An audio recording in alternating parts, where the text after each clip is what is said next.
Splashing on the shore, the wave.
What you waiting on?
Good evening, everybody, and welcome to Tuesday Night Speedrunning here on the Nick Carpy stream.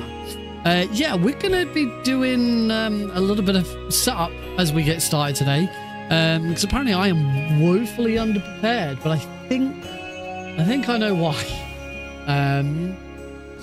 Yeah, let's get into it somehow.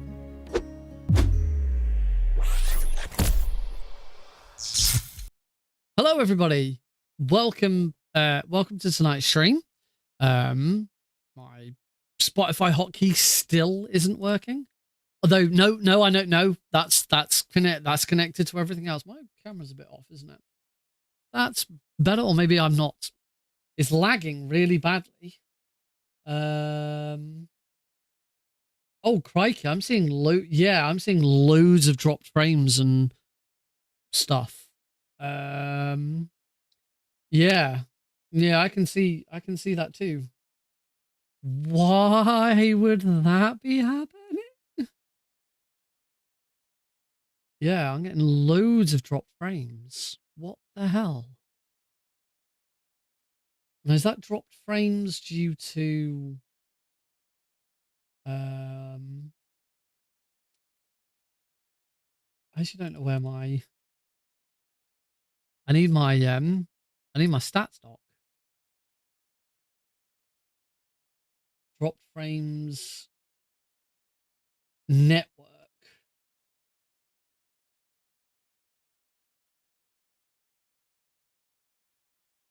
Okay, so this is a network issue. That's not hopeful. Okay.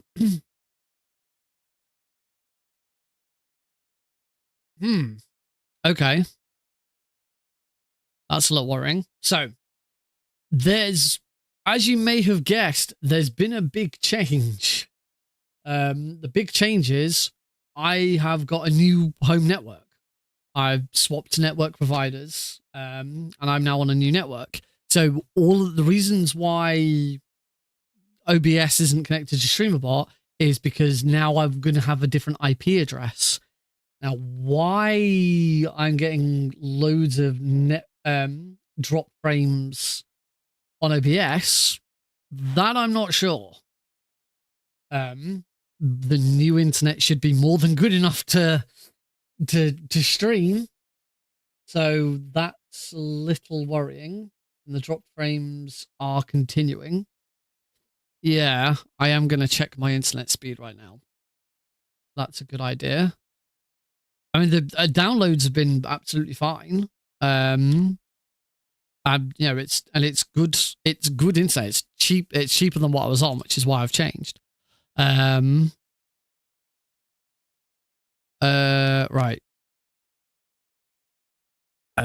Speed test. Run speed test. Let's have a quick look. Testing download. Are you connected to something?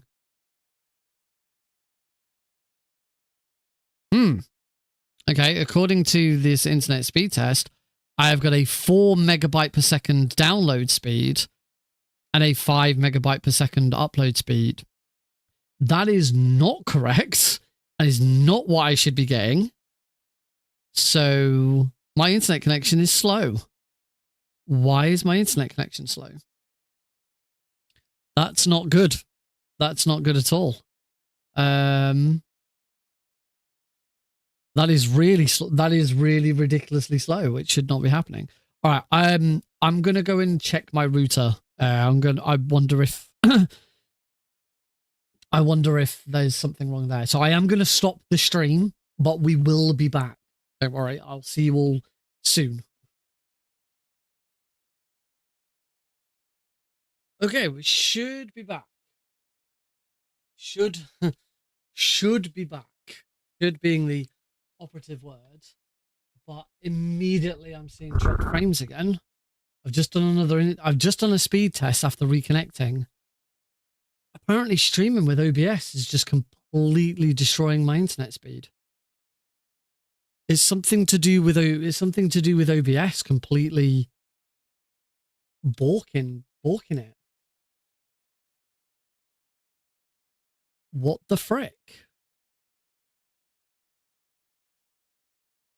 This is worrying. If I can't, if I can't, I've got a load of other stuff open. I'm gonna just try and close a load of stuff. I wonder if there's something else that might.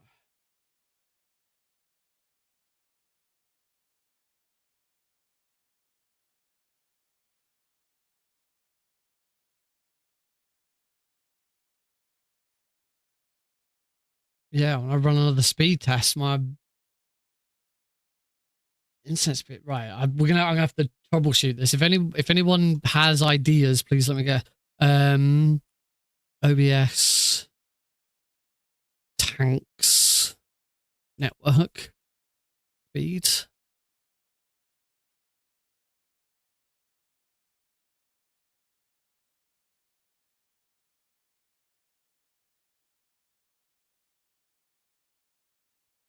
This is weird. I've not come across this before.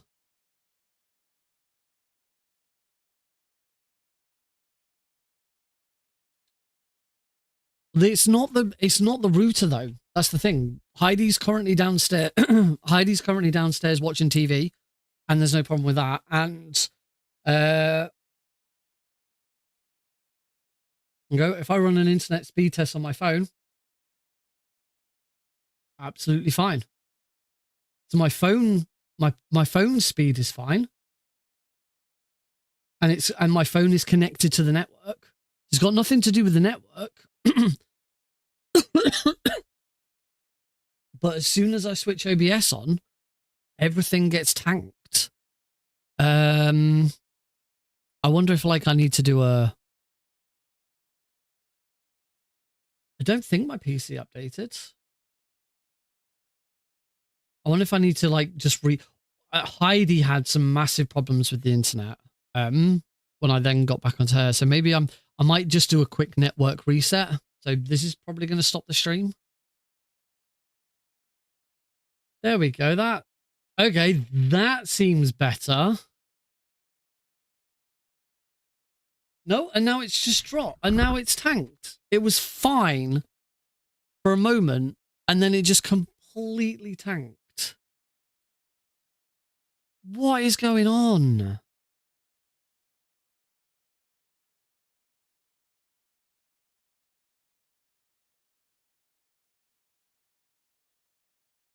I have no idea.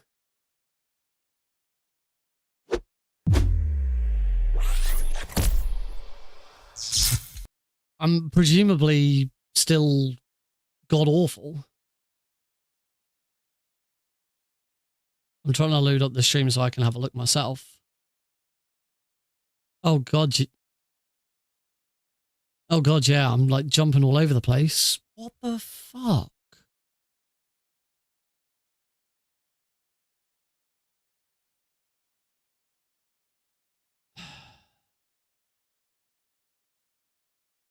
This is bizarre. I've never...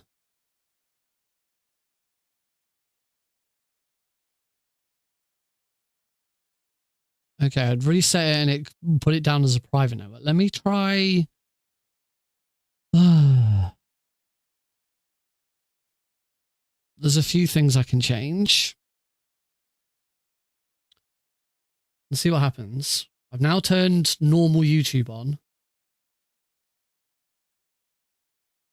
I turn normal YouTube. If I click YouTube, it shouldn't all just go to pot. We seem to be stable, but I'm only streaming at 720 now. So yeah, here's the rub. Here's the thing that Twitch enhanced broadcasting doesn't really deal with. So yeah, the reason this is all happening is because the upload speed for my computer, the upload speed for my internet is not as good as the upload speed I used to have. So what the thing with Twitch enhanced broadcasting is Twitch enhanced broadcasting can be absolutely fine. It can go, yeah, we can do all of this, but it doesn't take into consideration, what if you're also uploading something else? And of course, I'm uploading 3 times. So I think what I'm gonna have to do is I'm gonna have to close this down. Probably not use Twitch enhanced broadcasting because I don't want to stream in 720. Yeah, so we're gonna stop again, quickly fix this, and then go back. I might be able to. How's a hype train? What? A bomb incoming? But I haven't got. Oh god, nothing's working. Eagle, nothing's working. You're not gonna have anything happen. Snake, did you like my sunglasses? You're gonna get. You point a weapon at your own brother? Yeah, it did. I mean, thank you so much for the bunch of gift subscriptions. It's really, really kind. Unfortunately, we're currently in a state where nothing's working. So you don't get to see anything happen. Right, I am going to stop the stream and try and fix the next bit. Okay?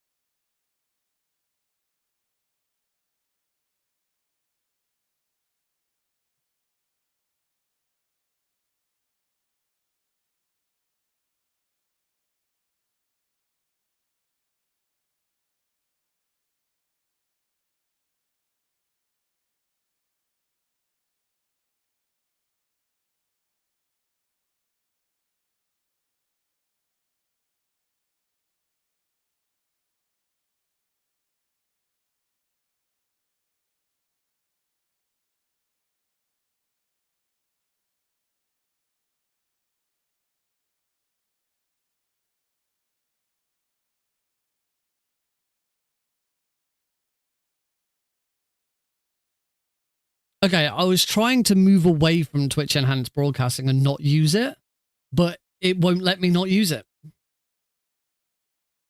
Oh, YouTube. Oh, YouTube was still going. YouTube was still sending. That's why. Whoops. That's why I couldn't affect anything. Okay, but now we should be back. We should be back with all 3 streams, and I can see if I go to my settings, if I go to my YouTube output settings through the multiple streamer, I get told how many video encode indexes I'm sending out. I've changed it to 1. There's only 1 going out now, and it's at 6,000 kilobits per second. That's it. So I just need to. That is why I'm spamming. Anyone who's on Discord, I do apologize. Yeah, everything has been going wrong. Big apologies for the spam. I really should have tried to get rid of that. Right. Next thing's next. Let's get OBS and StreamerBot sorted. Okay, so we do have a solution.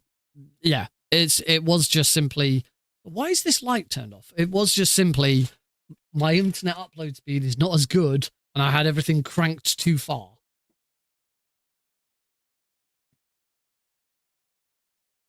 And as I said, if you use Twitch Enhanced Broadcasting, that's fine. It will go, yeah, you can do all of this, and your upload speed will allow you to do this.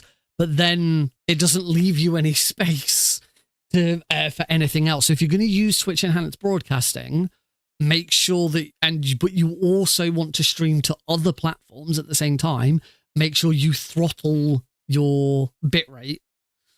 If you just leave it on auto, then it's just going to use it all up, and that's where it was going wrong. And then when I changed it to 2 to only send out 2, I gave it 10,000 kilobits per second to work with, and it only sent, and the 2 that it sent out were 720 and 360. So you don't get to choose. Like I'd rather have some sort of toggle that says I'd like to send out the best possible and use up any left over for anything else. There must be a sweet spot. I'll have to have a look at what the 720 and 1080 are, so that I can just give Twitch Enhanced Broadcast enough to send out those 2, because it's useful for everyone to have those options, and then see if I can still do YouTube on the side. Yeah, it is just simply my internet upload speed is nowhere near as good as it used to be.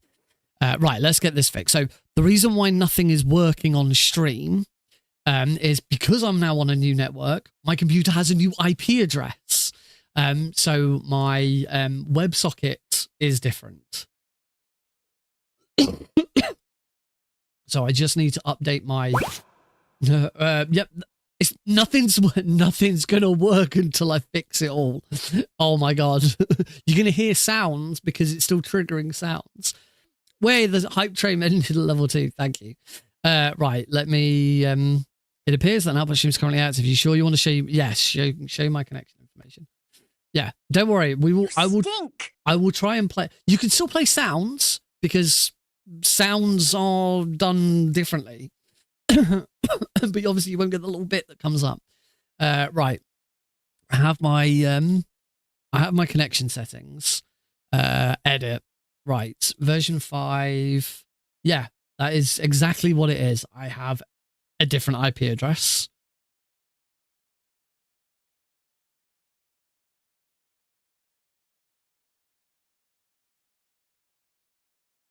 Connect. Connected. There you go. Right. Go nuts.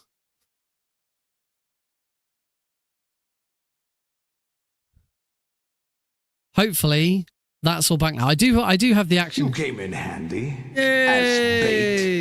As bait. There we go. We are now reconnected to StreamerBot. Phew. Right, let me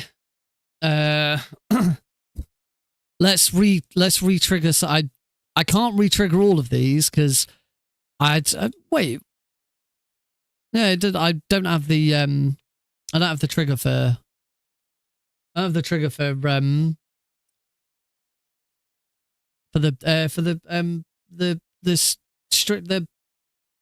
gifts, the gift subs. that trigger's not here, which is weird. I wonder if I closed. I wonder if that was because it was before stream. I don't know. Don't know why that's not there. Anyway, we should be good. We should be good now. Everything should be. We should be back to normal, ish. Oh dear. What a start. At least it's fixed. At least we're good. We're now back. I'm just gonna check. I'm definitely live on YouTube in both locations. Woo! If I do that, I see my head spin. Oh, helps if I'm looking at it live, doesn't it? Yeah, that's live. Okay, so we're good. Apparently the gifted subs, according to StreamerBot, the gifted subs never happened. I think. Let me. I can do it. I have to write it in. But I think I can do it. So when you use it, I need to check. What these would be. Where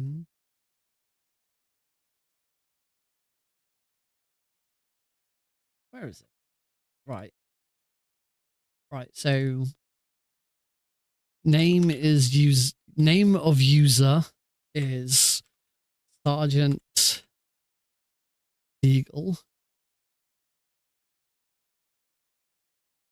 And we also need a number of subs. What's the gift? What's that? Alert text there. Sub bomb count. So put in sub bob count, and how many were there? 1, 2, 3, 4. Am I right in thinking it was 5? 1, 2, 3, 4, 5. 5. Right. Hopefully I can redo it myself. Test trigger.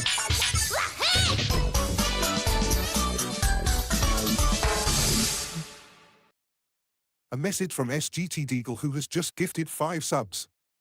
Percent raw input percent. Oh, I didn't do Thanks, that. SGDQ. If you got a gift sub, be sure to thank them. I didn't do that bit. I forgot the raw input percent one. Damn it. That raw input percent, it would be whatever you said when you did it. Yeah. Anyway, there we go. That worked. All right. I need to go and close my door again. So I'm just going to go close my door.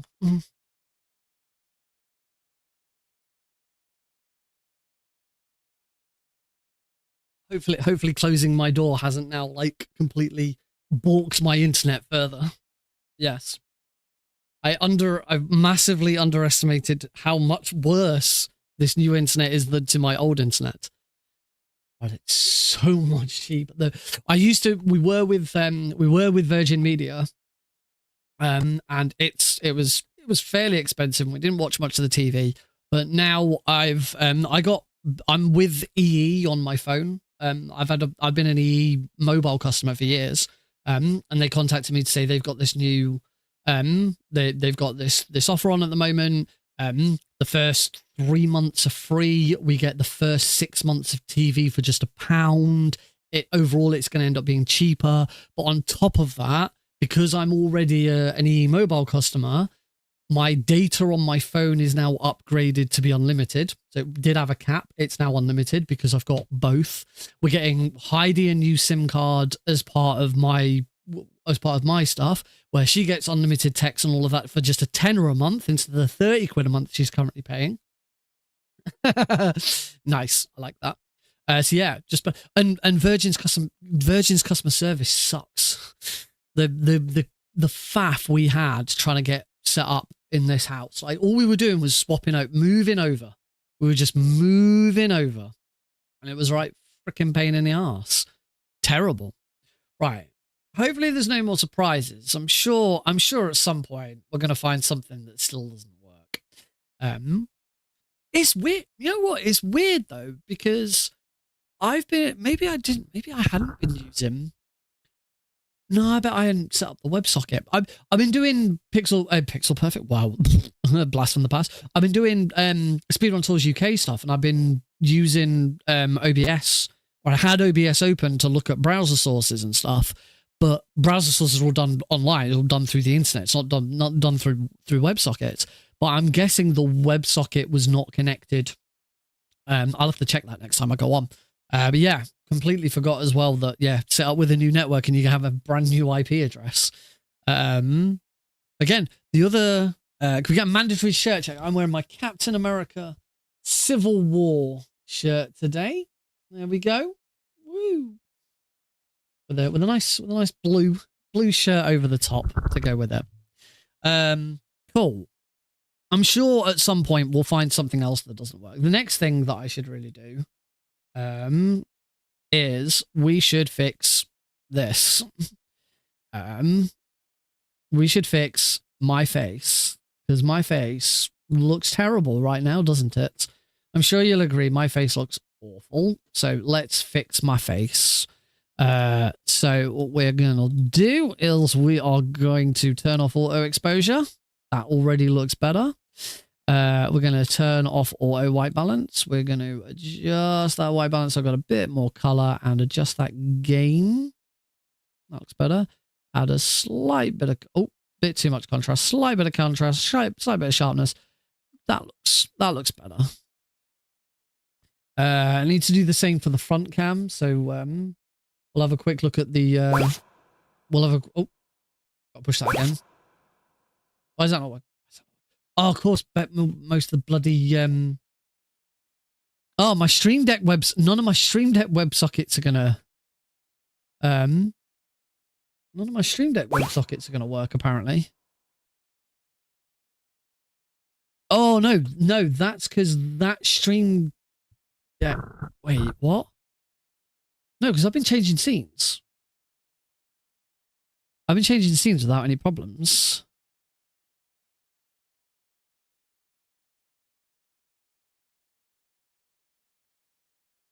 That's because of an older problem which I hadn't gone back and changed. That was because I moved all of my cameras into a folder. Hey, Lindblom. I moved all of my cameras into a folder so that I could apply camera effects to everything, and I hadn't affected this button on my Stream Deck to change. So right now you can see now I'm really freaking bright. So we better fix that one as well. This is what I have to do every time I start a stream. I have to come in and I have to do all of these settings manually because OBS for some reason, I'm sure there was an update at some point that was supposed to fix it so that it all happened automatically. Or it saved whatever you did last time. That's a bit too colored. There we go. And there we go. Knock that game. That's a bit better. Sharpness a little bit. Slight bit of contrast. There we go. Doesn't make me look so pale. I'm already a pasty white boy. I don't need any more than that. Right, I think we're good. I think we might finally be good. Oh my god. Starting streams is fun. I'm just an hour in. So yeah, huge apologies to anyone on my Discord server who's just been absolutely spammed with go live notifications. I haven't even posted to like Blue Sky or anything to say that I'm live, which I'm not going to now. It's too late. We're just gonna go on with it. I've still got more stuff to set up when I'm not ready yet. Tell you what, I'll clue you in. We can have a watch as to what's going on. So here we are on my desktop. Oh, thank you. I'm glad you enjoyed it. I got around to doing all the chapters today. There's a lot of chapters. But yeah, I'm hoping that MGS3 speedrun tutorial is really helpful for people. The person that I'm specifically teaching for Speedrunmizer had some issues, and they're now having to play on PS3 because turns out I massively underestimated just how old their PC could be, and their PC does not hit the minimum requirements for the Master Collection. So yeah, that having to play on PS3 instead. And having to buy a capture card because they haven't got a capture card. I haven't even touched my game yet. I'll get this week out of the way. It's GDQ submission week, which is coming to a close. Right, let's this here as you can see right here. This is live split. Oh, you got Sons of Liberty for Speedrun. What? As it you've had Sons of Liberty before for Speedrun? Because because there's a oh no, Metal Gear 2. Metal Gear 2 is also being run for Speedrun this year.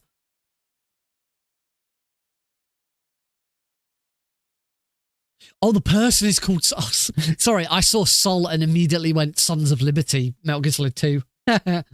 Sorry. Sorry, you got Sol for Speedrun. Yeah, I got... oh, what's the name of it? Jade Cocoon. Which is interesting. Anyway, here is... Oh, yeah. So, yeah, I know who you mean. Sol. This is live split. This is live split for the tutorial. If you've seen the tutorial stream, you've seen that tutorial video. This is what live split was doing throughout the whole thing, which is not what we want. So we're going to swap this. We're going to swap over to, oh God, I hope this saved. Otherwise I'm going to have to redo this, change this again. Klonoa, 80% support. It did not save. So I've now got to change some of this. Because I was doing testing for room splits for this, so now I'm going to do this as well again. So we need to, and for some reason didn't create separate a separate file because I'm an idiot. So get rid of that. Remove. Get rid of that. Remove. Jungle slider. Get rid of that. Remove it. Luckily, I didn't do it for the whole game, only up to there. So that should be fine. And then edit layout. I think I can keep them as subsplits. I don't think it actually matters that they're now that it's subsplits instead of splits. Remove that. And now that should be correct. If you're watching horizontally, you won't ever see this timer at the bottom that's in grey. You won't ever see that timer. You're teaching them Oddworld Abe's Odyssey. Wait, Odyssey's fine for speedrunning, right? It's Exodus that's like massive RNG, really dangerous. If I recall correctly from my time chatting with people for Misfit Mascot Relay. That Misfit Mascot Relay's back. Yeah, none of the games or anything that I've run and what with Jay Cocoon, I don't really have time. But that'd be cool. Right, where else are we going? Loads more notifications. Right, I think I can leave all of that. Honestly, smaller than Exodus. All I remember is like when people were voting in the Misfit Mascot Relay for what games to run. Some people really wanted Abe's Exodus. And people were just saying, no, you can't put Abe's Exodus into a relay because it's something like there's one big trick in Abe's Exodus. You get one chance at it, and if you fail because of RNG, you lose like 40 minutes or something. I'm pretty sure that was what I was told about Abe's Exodus. But at the very least, Abe's Exodus is like not safe for marathons and stuff. Because of it. Right, what am I doing? What else do I need to do? I need to move my camera. I'm not centered. I don't like not being centered. That's better.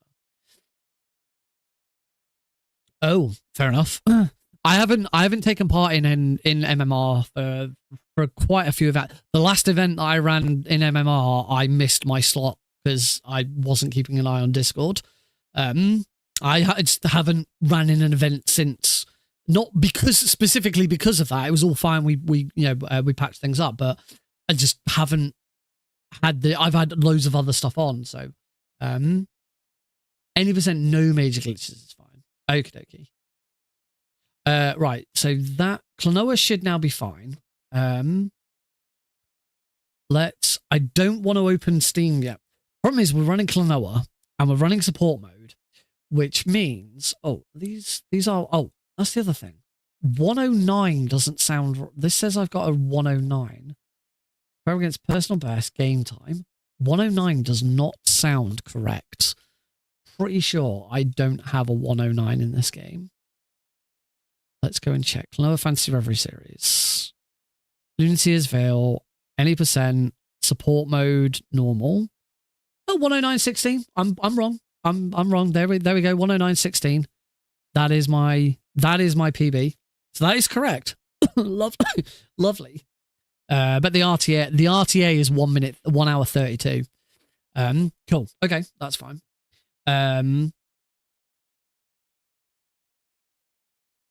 So now the next thing I want to, oh crap, have I even got it installed? I'm pretty sure I do. Yes, we need a tool called Rewazda. This is the only game I now use Rewazda for because I got really annoyed with Rewazda because it never worked properly. I hope it works now. So if you don't know, the support mode speedruns require you to use 2 controllers because the second you map the second controller's start and square buttons are used to like do like a support mode jump, which is really important. Gives you a lot of speed and upwards acceleration, a big boosted jump. But using Rewazda, we can remap. This is what happens every time. We can remap the controller so that it all goes onto one controller. It's a bit awkward. It's been a while since I've done it. I might have to reinstall. I used to find I had to reinstall. I had to uninstall and reinstall Rewazda every time because it would do this thing where it's just like, oh, we don't have permission or something to load, and I don't know why. Rewazda's just the annoying thing is I paid for Rewazda, and it's just a bit shit. It used to work perfectly, but then some update came along and it ran into the. It was either an update for Rewazda came along, or more likely an update for Windows came along, and it started doing this. As you can see, it just doesn't do anything, and I'll get some error message in a second that says, "Oh, it doesn't work." But luckily, I should be able to uninstall it. Yeah. I've run it as an administrator. It helps me to check the rules in my firewall, switch Defender and antivirus off temporarily. Like, I've done all of this before. It's not this. It says I've got an unverified license. That's not correct. I'm just going to uninstall it.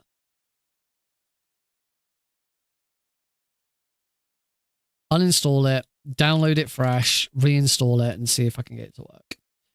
Uninstall Rewazda. Hopefully, as I say, it should. There we go. Nahimic service is active in your system. What? May lead to visual defects in WPF, including Rewazda. Nahimic service? What the hell's that? I've never heard of that. All right, let's check services. Nahimic. Anyone heard of Nahimic service? Is that something anyone knows?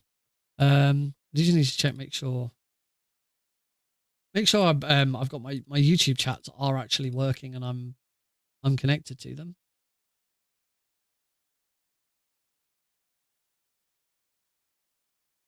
I know Ryan's wig said right at the start I'm only human.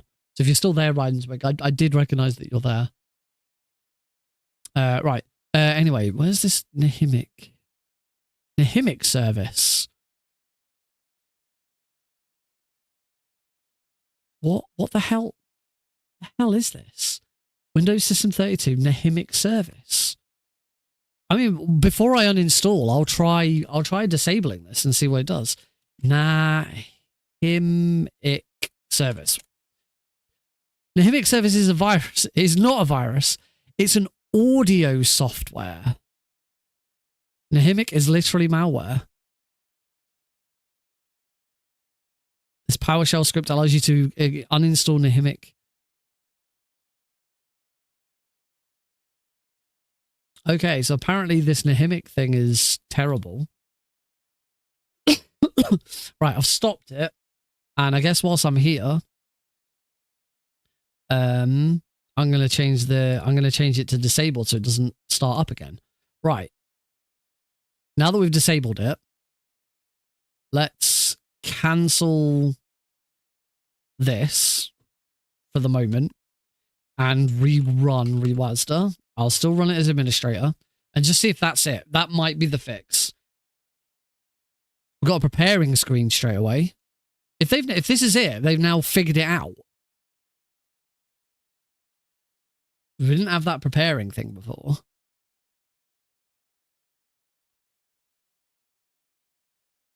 Nah, but it's still not going to work, is it? I've never heard of this Nahimic thing, and apparently I have it and it's fucking everything up.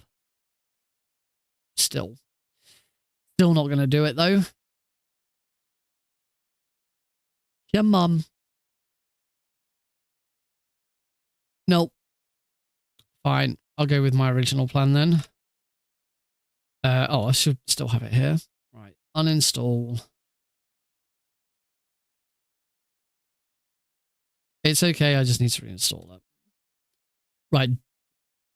There we go. Remove my settings and activation info, but don't remove my configs and profiles. So I'm going to fresh slate of settings, but I don't lose all of my,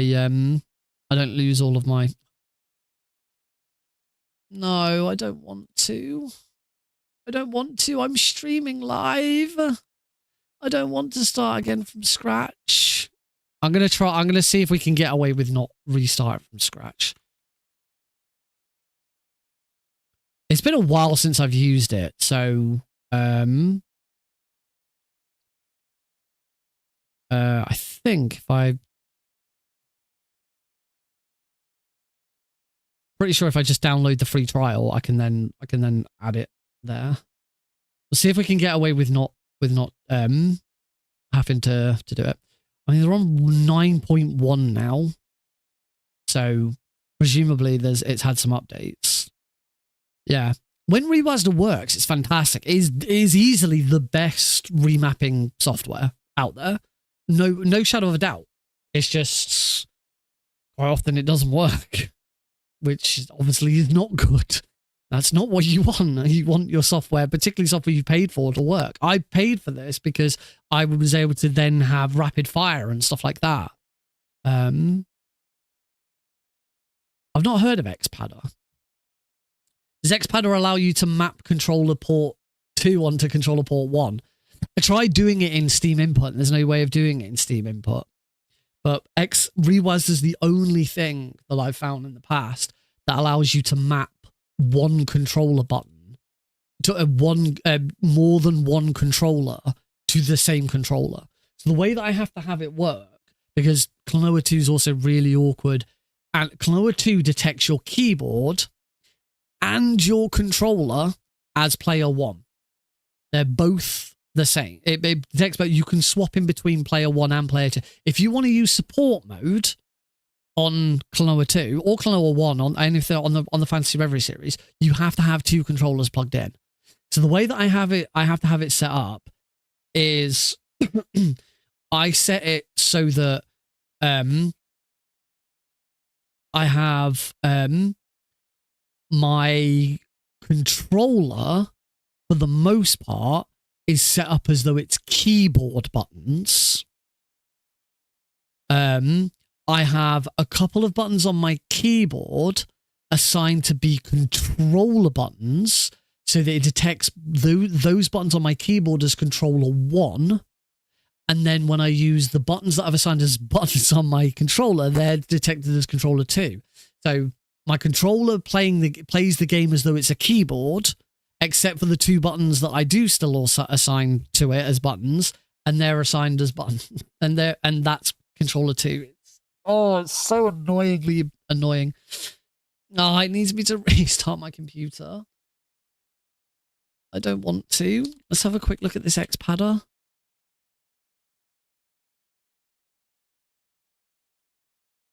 Xpadder allows you to map keyboard keys and mouse button actions to your game controller buttons.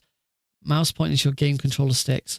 Combination sequences, triggers, multiple control, shift sticks, multiple controllers, and more. I do have to purchase it. I'd rather not have to buy something else.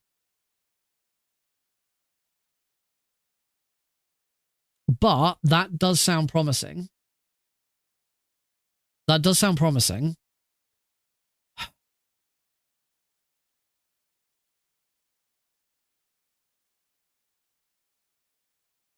Oh, wait. XPad of 5.7 is free.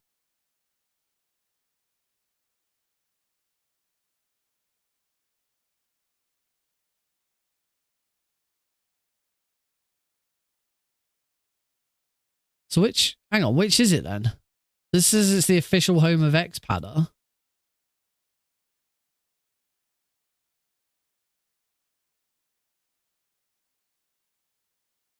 But which is it? Unless presumably there's more than... No, xpadder.com, xpadder.org.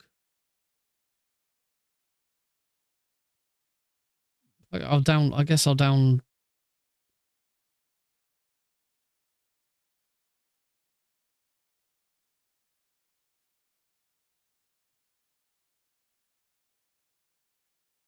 I guess I'll try this one. This is XPadder 5.7. Orgworks comes as a zip. Cool. Okie dokie. We'll try this.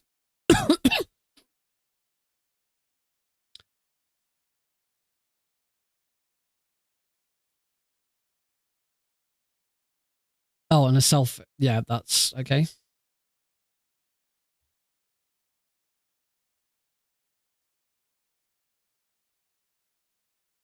It will be Klonoa eventually, hopefully. Right, here we go. XPadder. Unsupported Windows version detected. Program requires advanced features that are only... Okay, so do I need to...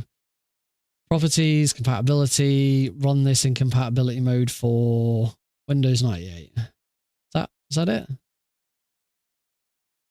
Oh, detected 98. Oh, run it in compatibility mode for XP. Go away. Windows XP Service Pack 3. Right. Try again.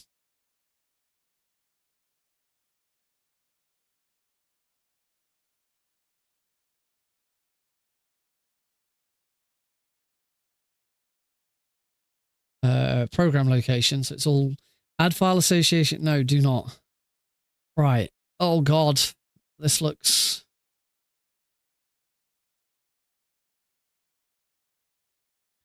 Right. Click new to create a layout. I've clicked new and nothing's happened. Where's my controller properties. Name wireless controller.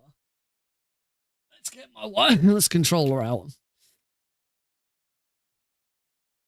Oh, that's just the control panel. Okay, so that's, yep. Here we go. To create a controller layout, select each tab and create the settings. Edit controller layout, select any tab and edit the settings. Each tab has a help. Okay. So image, I don't know what that is. I don't... Enabled sticks.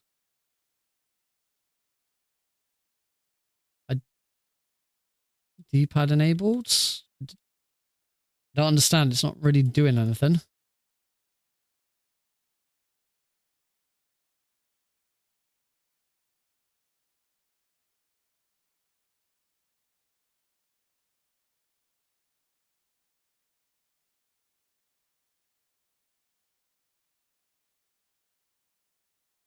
I don't understand. I'm pushing stuff on here, but nothing seems to happen. The only other thing is allow emulated keys.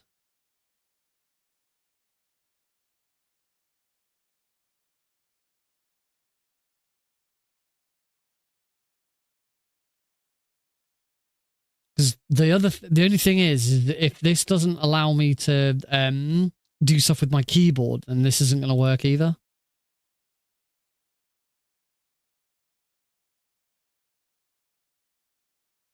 Let me just make sure that this is... Yeah, okay, my controller is being picked up. That's fine.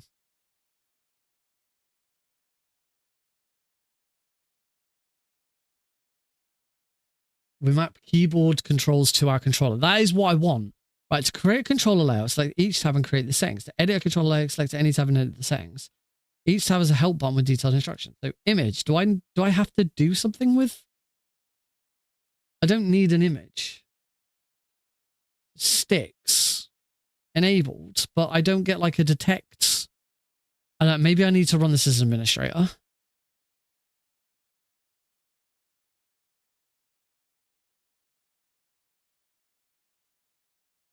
Yeah, leave me alone. Right. It's a bit slow. So I click new and nothing happens.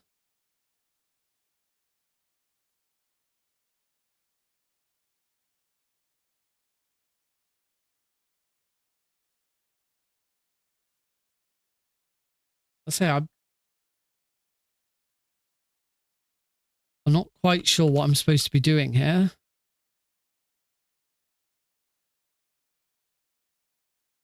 That could be a good start. I say I don't seem to.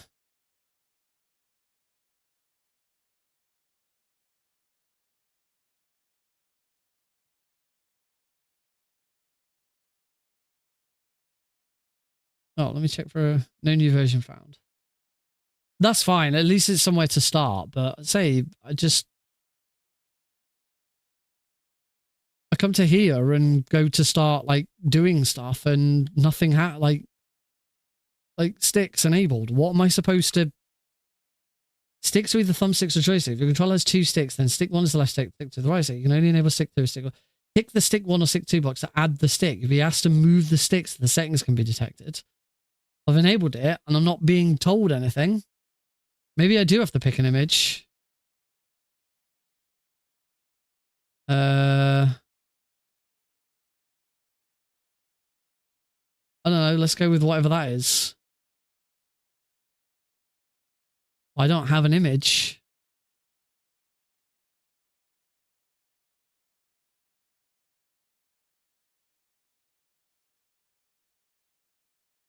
It doesn't seem like I can. I get the feeling that yeah, this. I get the feeling that this just isn't doing what it's supposed to do. Something is wrong.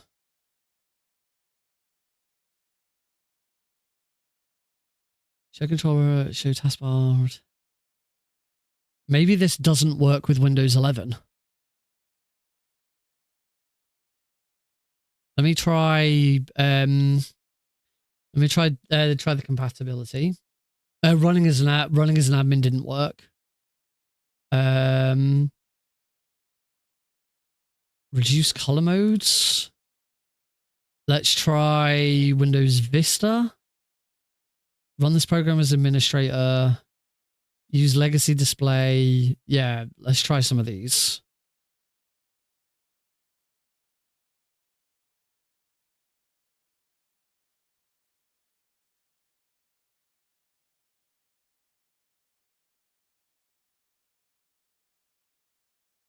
Yeah. All right, let's have a look at the let's have a look at what Limblom sent me. Probably shouldn't have all of that open.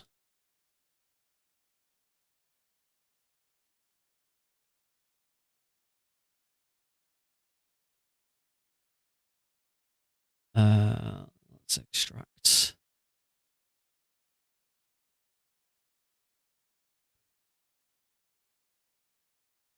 Let's extract all. Yeah, that's fine. Right. So let's go open.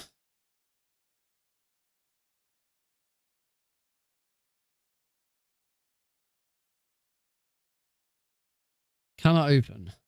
Controller's file was saved by a newer version and cannot be opened. Right. That suggests, therefore, that this version, this is supported OS here, Windows 11.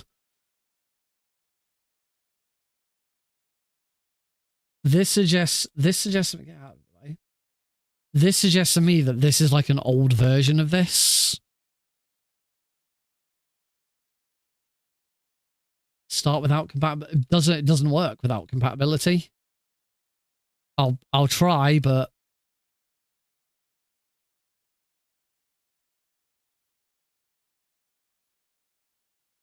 don't run it in compatibility mode.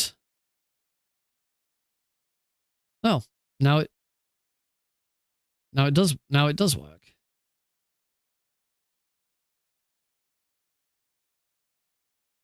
Except it's still... Oh, there's a version of Xpadder within the... Oh.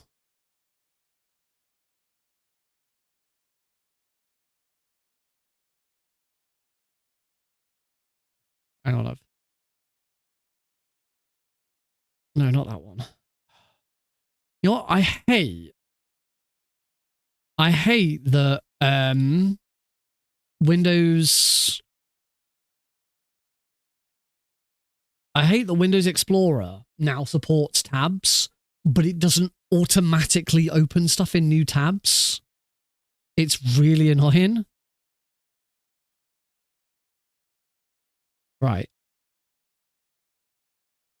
There's like, here we go. Oh, this program is already running from somewhere else. Wait, it's still running. Oh, it's still running in the background.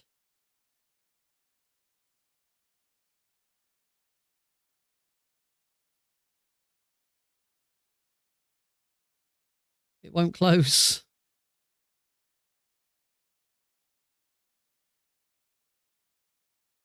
It won't go away. Why won't you leave?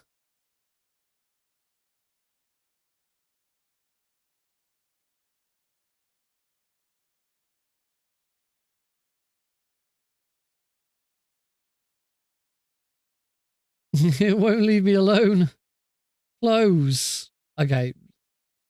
Let's task manager this shit. I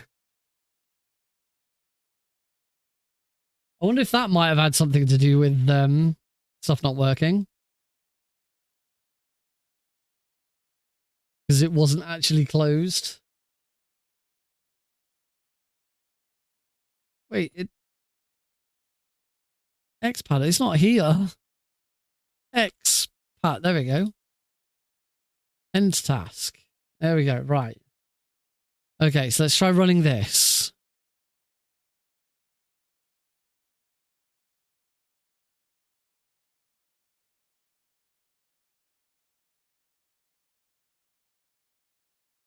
Oh, this looks different.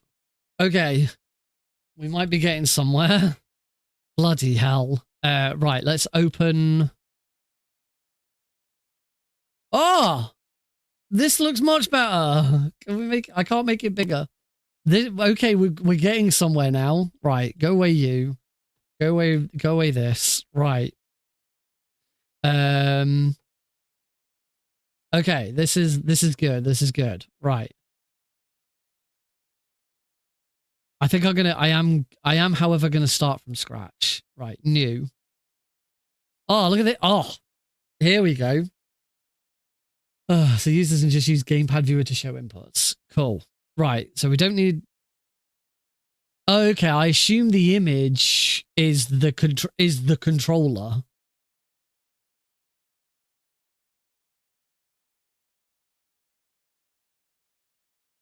Yes. Here we go. Right. Right. So now for this...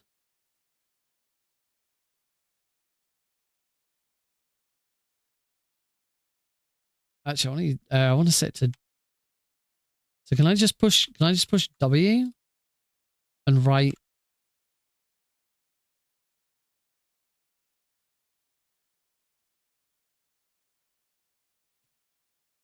Yeah, gotcha. Thanks.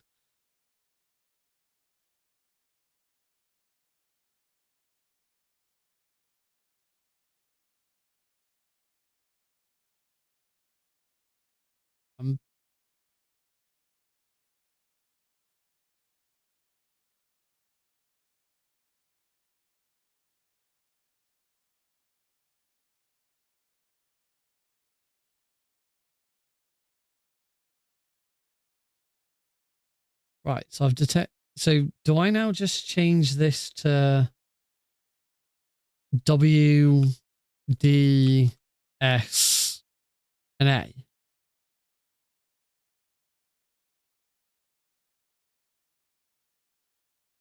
Is that how this works?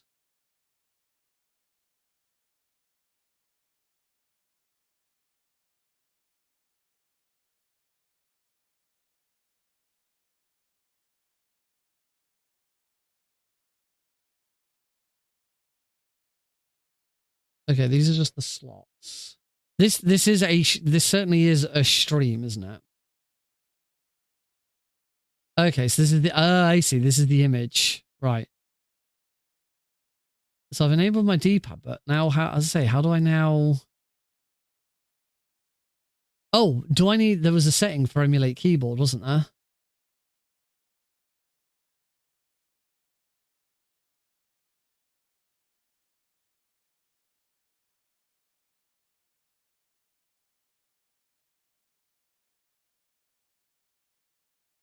Use X input, show control and button animations, process non-selected controls automatically. Then there doesn't appear to be a theme, language, controllers, auto profile. There now doesn't appear to be a keyboard button option. But there was before. Not this. Notice a single spelling mistake in the VIP reward. Oh, what's that?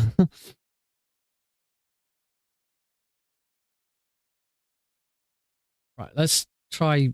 Tell you what, let's try opening. Do not save.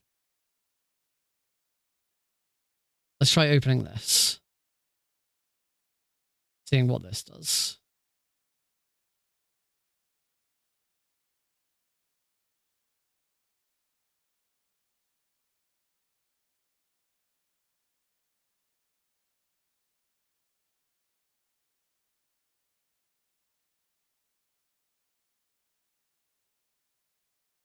It's the only thing that I'm seeing here. The only thing I'm seeing here is there's nothing for keyboards.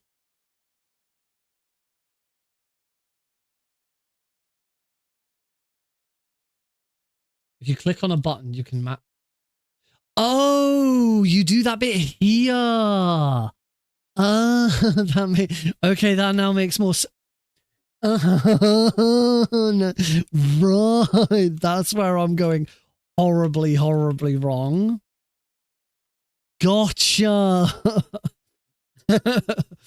Cool. The only thing I've got now then is I don't think there's a way of me use turbo map 2 buttons at once. Oh yeah, gotcha. The thing that I need to be able to do is either map a second controller onto this, so it detects that it's player 2, or so it's advanced assignments, toggle, turbo, rumble, set selector. No, I don't think that's going to be it. Hold zone, cycle stop, release zone, distance zone, tap times. Okay, I get all of that. But what I don't think is the controls change when yeah. What I don't think I have the option to do here is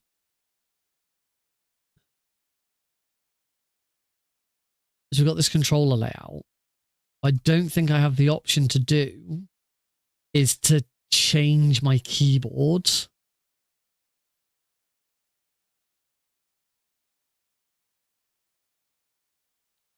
Unless I can plug another... Unless like I can plug another controller in. And then have that controller's buttons get assigned to this one. This is the... Yeah. Because I'm not actually sure how I add the animations are cool.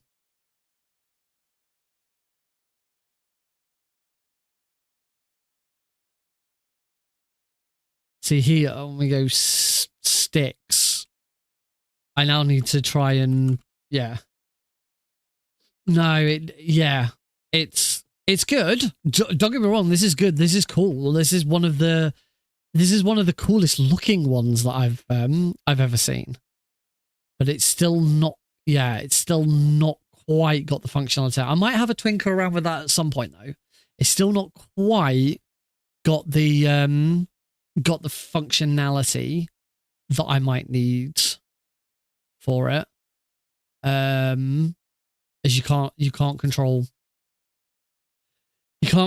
keyboards with it. I think I'm gonna have to restart my computer.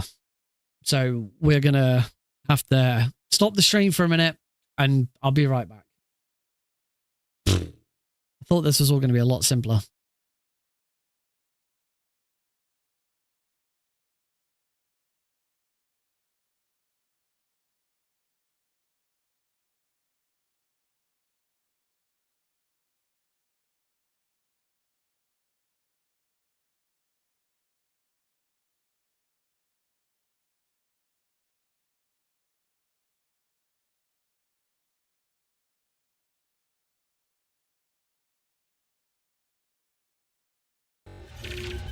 You should be able to hear me now, but I don't know if you could hear me before.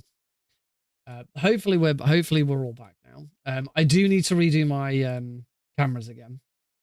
This is why I hate restarting my computer once a stream started, because then I have to redo all of my camera settings again, because OBS just will not remember them.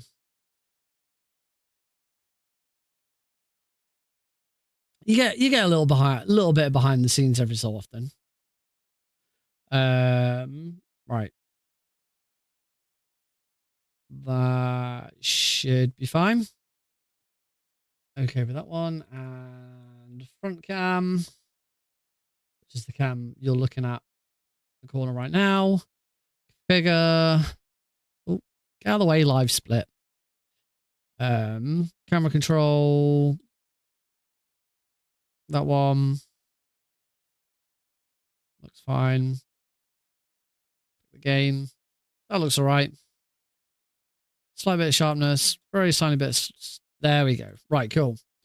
Right, let's try and reinstall Rewazda.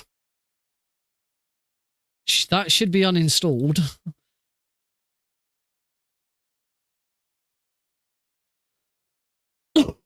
Hey, to continue it right. Agree and install. I don't care about setup options. It'll be fine. Whatever it is, just do what you need to do. Whilst we're waiting for Rewazda, I will open splits, Klonoa, normal support mode. I have to redo this again. So edit layout, remove that and remove that. Oh, which auto split is it being used? Oh, no, not that. No, I don't want that one. That one. That's the correct version. Failed to install Netcore. Try again. Download and install net. Oh my God.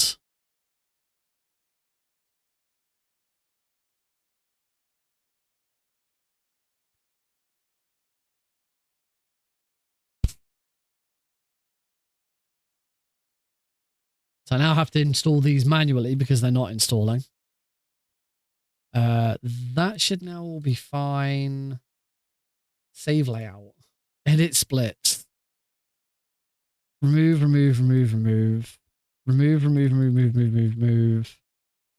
don't move up. Remove. No, undo. Cancel. Start again. Remove. Remove.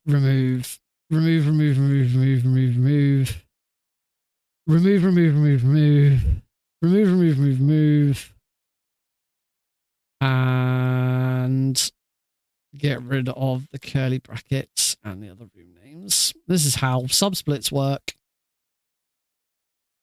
The curly brackets tell like the main splits to call it one thing, whilst the stuff outside the curly brackets calls it another thing.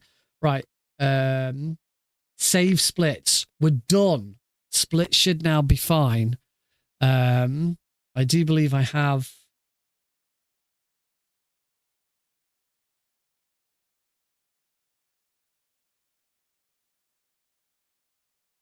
I now have the stuff that I need to install. Yep. Install this.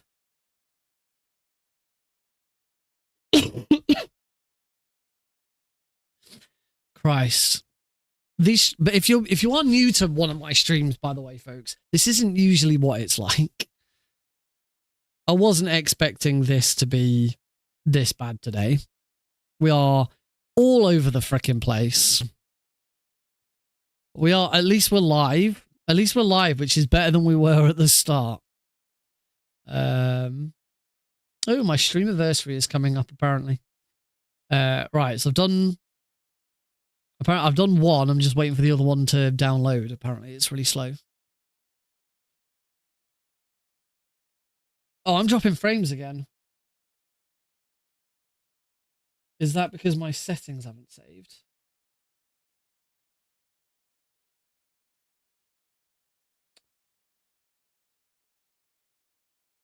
No, I think it's just stabilizing. It's probably because I'm also downloading as well.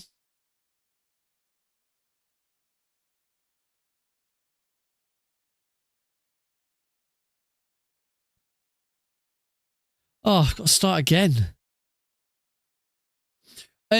This is only a pain in the arse if you want to run support mode. The other option with support mode is do it using 2 controllers. That's what I used to do when I played on PS2. But you don't have to. You can also run standard mode rather than support mode. It's slower and you don't get as many cool tricks. But you don't have to go through any of this if you want to do it in the way that I'm doing. I've just got to wait for the file keeps failing to download, which isn't helpful. I've got another ping out to all of my Discord to say that I'm now live. So again, apologies for anyone for that. Apparently 20 seconds. Ugh. This will all be fine if Rewazda installs and stays installed. This is always the problem. Like, it just doesn't it just doesn't work properly. All right, it's finished downloading. Install desktop runtime. The fact that there's a load of new stuff here suggests to me that there's clearly been some update to Rewazda. So just restart. No, for fuck's sake. Why? I've just got set back up.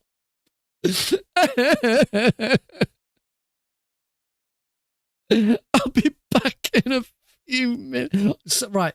Save splits, save layout, everything's saved. I'll be back. Right, hang on. Before I do anything else, actions, stream. I have an action here where go live. Where's edit disable? Right, go live is no more Discord messages. I'll be right back. All right, we should be live again. Hopefully. Please tell me we're back. Should be back. I don't have all of my lights. For some reason when my computer restarts, it's because my monitor loses connection. It restart. My monitor restarts, and I believe both of my floodlights are plugged into my monitor for power.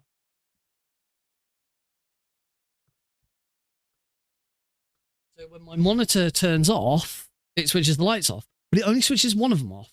I don't know if it's because the other one's plugged into something else. Once again, we have to do the camera. Try and speedrun this a little bit.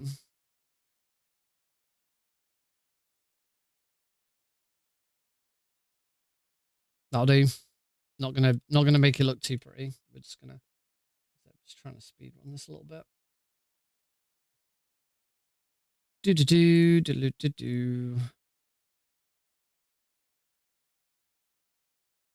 Okay, it's all just about like stopping it from having its own exposure. How close are we? All depends on what happens now. All depends on what happens when I open Rewazda. The game map mapping service is not installed. Some functions. Okay, I'll install that. This is where I've had problem. This is now looking familiar problems where.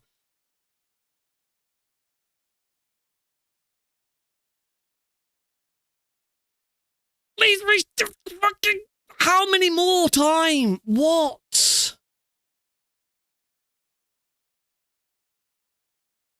Metal Gear Solid wants Nick to strike a pose. Furious Motorist. Get ready. 3, 2, 1.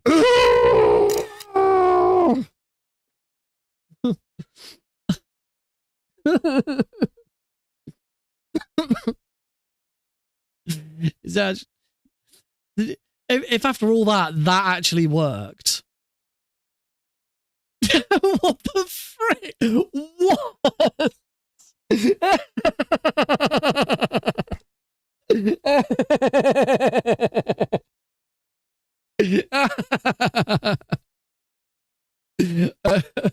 So for those who want to know why I'm laughing, if you click the link to go to my Discord and see the photo, that's the photo it just took. Clearly something is that the place that photo was taken and where it's then pulling the photo from are not the same place. I need to fix that. This is why I stopped, because just every time I try to use Rewazda, it completely fucks up. It's so bad. I do not understand how this piece of software is this bad.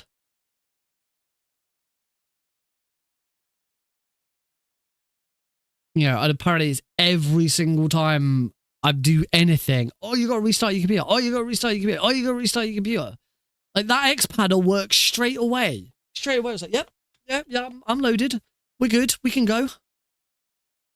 Like what? This is so poor. We detected an old version of Rewazda located to avoid conflicts and ensure the old version should be uninstalled. The system will then restart. We can't keep doing this.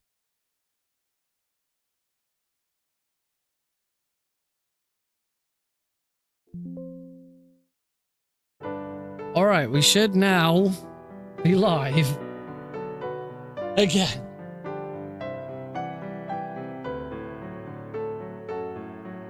We should now be live. Okay. Welcome. Welcome, folks. Holy shit. We might have finally done it. We might actually be able to run this goddamn game. Kill the app and start the stream in OBS. Right. Now all I gotta do is remember how I do this. Because I have to do stuff in a certain order. I'm not gonna like change everything and I still send a new going live. I still sent a new going live notification. I'm so sorry. That means that this didn't save and my going live is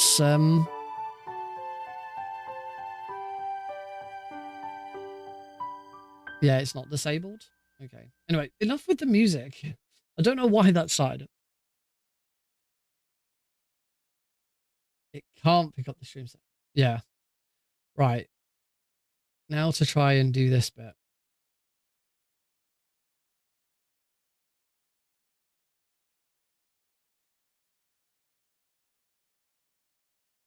What do you mean you're unable to sync? It says you're up to date. I'll forget play. We'll see what happens. What the bloody hell it's complaining about. Right. I have my Klonoa config set up.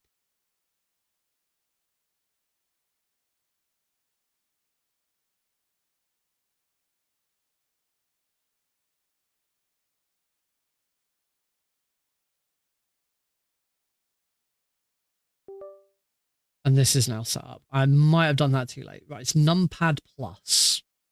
Okay. So if this all works correctly, what I should do now is I should hit plus. There we go. Okay. I've hit plus on my keyboard and it's detected a controller. I think I might have actually done this.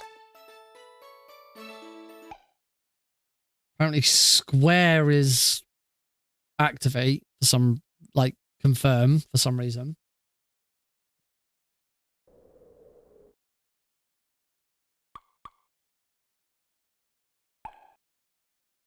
Okay, my story's absolutely fine. We might be good. That bit works. Okay. I can jump. I can shoot. All of those buttons work as I'm expecting them to. That pauses. Player 2 support X. Pop goes out. Success! We have success!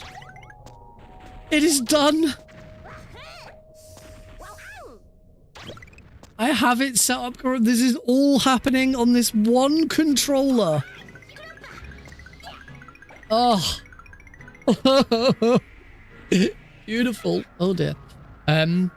No, it's not that it doesn't. It's not that it doesn't have native controller support. It absolutely does have native controller support. What it is. Oh, and I've got to be able to. My FPS has to be. I need to double check whether my FPS has to be 60. They might have changed that. It's not that it doesn't have native support. It's that this action controlling Popka. So Popka's the little dog. So if I hit L2. He pops out in and out. And if I hit L1 or R2, he does this boost up in the air. That's being done with the second controller. So it's what the game is doing it's detecting my controller as controller 2. And that's how Popka is controlled. Because the idea being is, like, you have player 1 playing as normal, and then player 2's on a second controller, you know, giving you a little boost whenever you need it. But when it came to the PC port, I was like, oh, great, we finally have a way of mapping this so I don't have to try and... It was so awkward having to have another controller lying on my desk, and, like, I had to hold my controller like this and tap like this. It was horrible. So the way that this now works... Part of the problem with the Fantasy Reverie series with this is it doesn't recognize the keyboard and player 1... and your first controller as 2 separate controllers. It's the same. They are interchangeable. You can play with the keyboard, you can play with the controller, and use both at the same time. Oh, and the mouse. You can use the mouse as well. So the only way to have support mode work is you have to have 2 controllers plugged in. So the way that I have my setup done, it's not cheating. The way that I have this done is, here is my controller. My controller, as you can see, apart from L1, L2, and R1, R2, which are set to buttons, every other button on my controller is set to a keyboard function. Every single button. So what it does is it tells my whenever I use my controller, it's actually telling the game I'm using a keyboard. I'm not using a controller. I'm using my keyboard. I then on my keyboard have a single button, which is numpad plus, assigned to A on a controller. That is therefore telling the game that my keyboard with that one button press is a controller. So when I first load the game, I push plus on my number pad, and that tells the game that this virtual controller that my keyboard is controller port 1. And then when I start doing stuff with this control, when I start doing L2 and R2 with this controller, it detects this as controller port 2, but all of the movement is keyboard based. It's a pain in the arse, but it works, and we finally got it working. So the only other thing I need to check, I've got my FPS meter in the bottom left corner. You can't see it because my face is covering it. It's currently running at 120 frames per second. I need to check whether or not the rules were changed for this game on speedrun.com, because originally you had to play this at 60 FPS. Show rules. Category rules. PC, Steam Deck.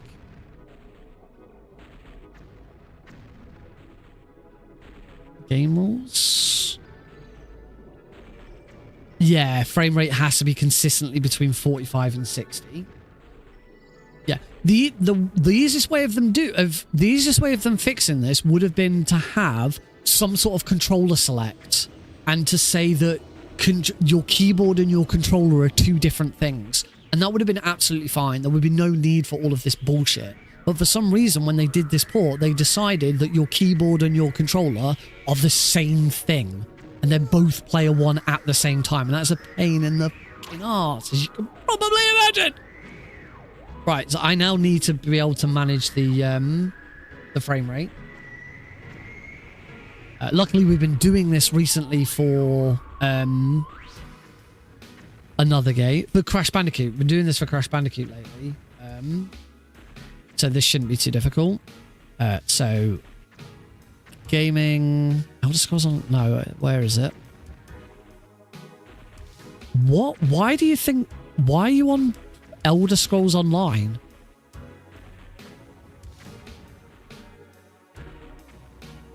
Does it think that I'm currently playing Elder Scrolls Online or something?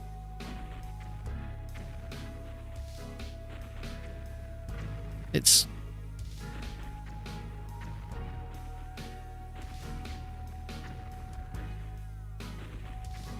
Why does it think I'm playing the Elder Scrolls Online? What the frick?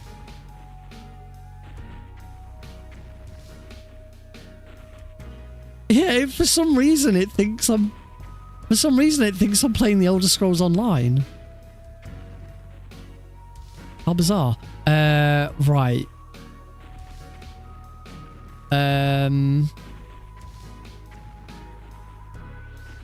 Right, I think I need to turn... No, that's not it. How did I do this before? Radeon Chill. Enable Radeon Chill, and that's going to allow me to go to 60 FPS.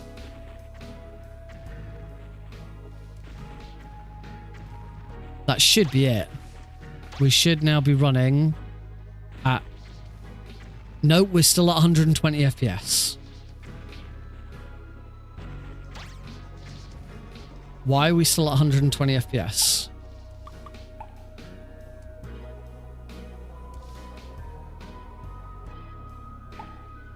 I've definitely ran Klonoa 2 on this PC. I think it's because it thinks I'm playing bloody Elder Scrolls Online.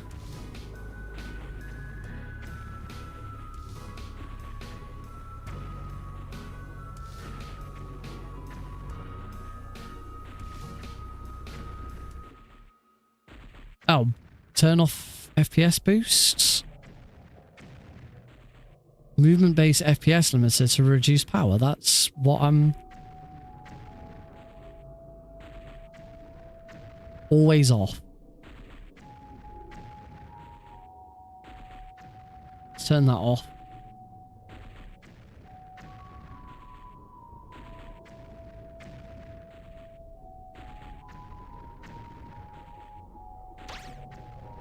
Oh yeah.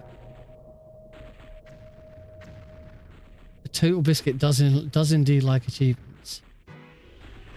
Holy shit! Where the fuck did you pull that from? That is a reference to one of my first YouTube videos.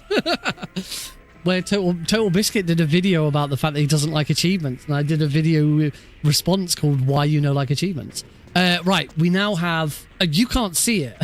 Just realize again, you guys can't see it, but we do now have a solid 60 FPS. Whatever I changed has worked. We can actually play.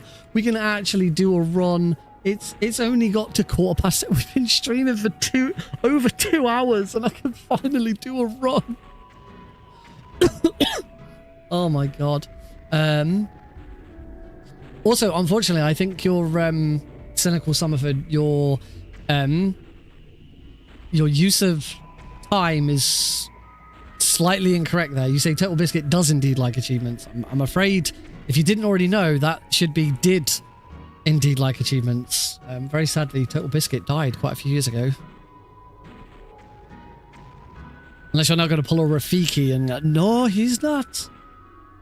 He's alive. Rafiki, show you the way. This has gone weird, hasn't it? Right. We can actually do a run now. So, next things next. You know what time? I hope you guys know what time it is. It's time to redo my webcam. I've held off redoing them just in case.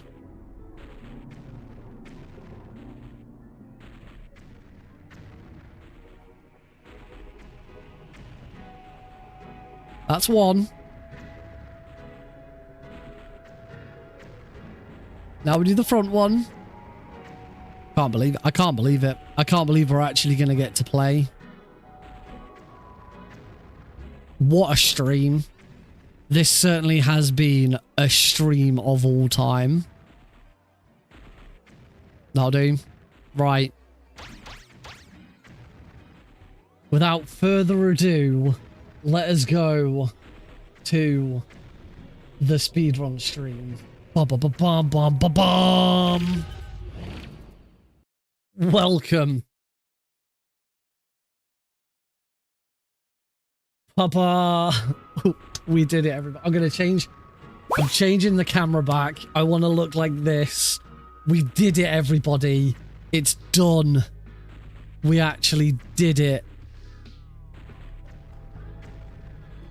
Holy crap. Also, there was a Eli bounce at some point. Cosmic did an Eli bounce. Is that supposed to say flower clown instead of flower crown? It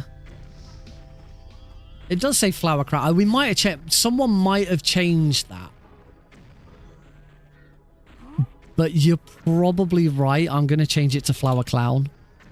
Someone might have requested that be changed to flower crown. That doesn't sound like a funny enough joke. Right, should we actually do a freaking speed run? It's been nice, wouldn't it? Only thing is I haven't got my the FPS counter isn't showing. In the FPS counter isn't showing in OBS. That's weird because that's probably because I'm not in full screen.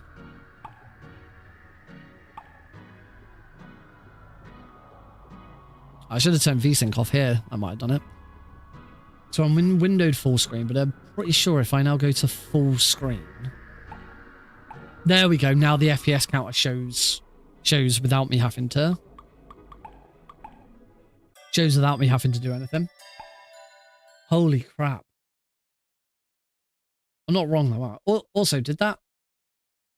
I just want to know. Did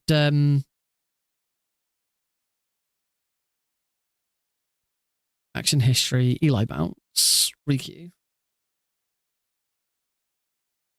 Oh, my settings won't have saved. My OBS settings didn't save. So when I changed the WebSocket, it wouldn't have saved. So just bear with me a second. My IP address actually isn't that much different. It's very, very close.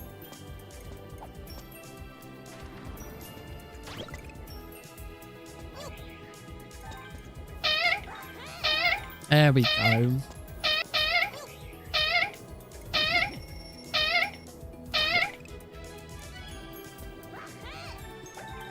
All right. Let's frickin' do this. Why is the FPS? And the FPS counter isn't showing. Why aren't you showing FPS counter? You should be showing. I'm in full screen. There we go. Cool. It's fine that it's like this outside of gameplay. It shouldn't do anything. Right. Let's just go. New game. Do you want to overwrite it? Normal. Start mode in normal. But I hope the auto splitter works. 3, 2, 1. Go. The auto splitter works. Start. Everything's working. We're all good. Fantastic. Right. I'm gonna get to the end. I'm gonna restart because this is also supposed to be on the off chance that this is a PB. I want this for for a GDQ submission, and this is not it. This is not good. I'm not submitting this. All I want to make sure is it doesn't like split now. No, that's fine. It hasn't split. That is what I was expecting. Right. I want to also just do a couple of things because that timer is really small.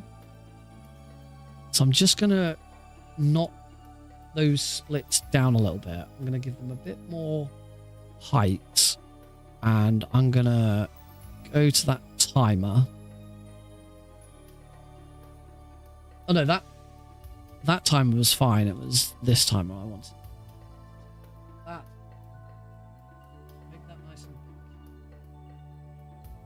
we can make that. We can still make that timer at the bottom a bit bigger.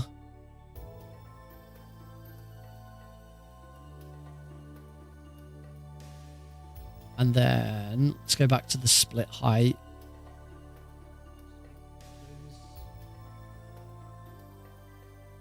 That'll do. Time size is really small there. Don't know why the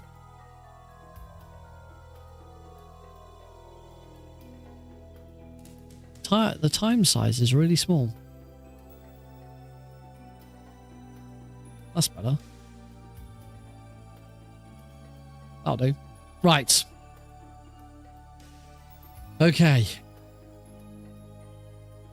Here we iddly diddly go.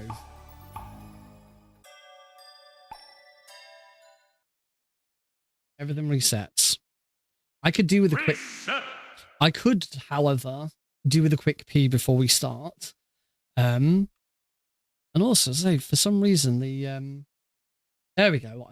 I don't know what it is that controls whether the... Have I got... Yeah, I've got overlays are on.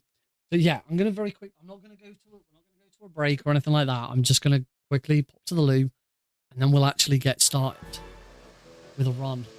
I want to just, before I go to the loo, to anyone who has sat through the whole of this from the very start of the stream, thank you from the bottom of my heart for your perseverance, for your patience, and I don't know, for your insane resilience and fortitude to be able to just put up with this. Why are you watching? Why are you watching this? I'm gonna go to look.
All right. Finally, just before we start, I am pretty sure the reason why the screenshot didn't work earlier is because the OBS WebSocket was incorrect again. I can test it. I'm gonna test it. I'm gonna give you a freebie. Considering, well, it shouldn't be a freebie. You didn't even get it earlier. So let me run this action. Where is it? Elo points. Posed webcam screenshot. So sugar. I don't think that came up before. Nixia wants Nick to strike a pose.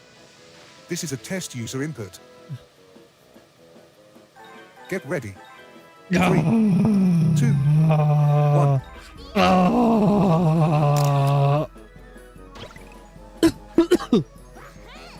There we go. Now I'm pretty sure it'll work. I go over to Stream Redemptions. There we go. Yeah. Now it works. We have the correct picture, and it's also just the webcam. It's not the whole screen. It's just the webcam now. So cool. That is why that was failing. So at least that's fixed. Right.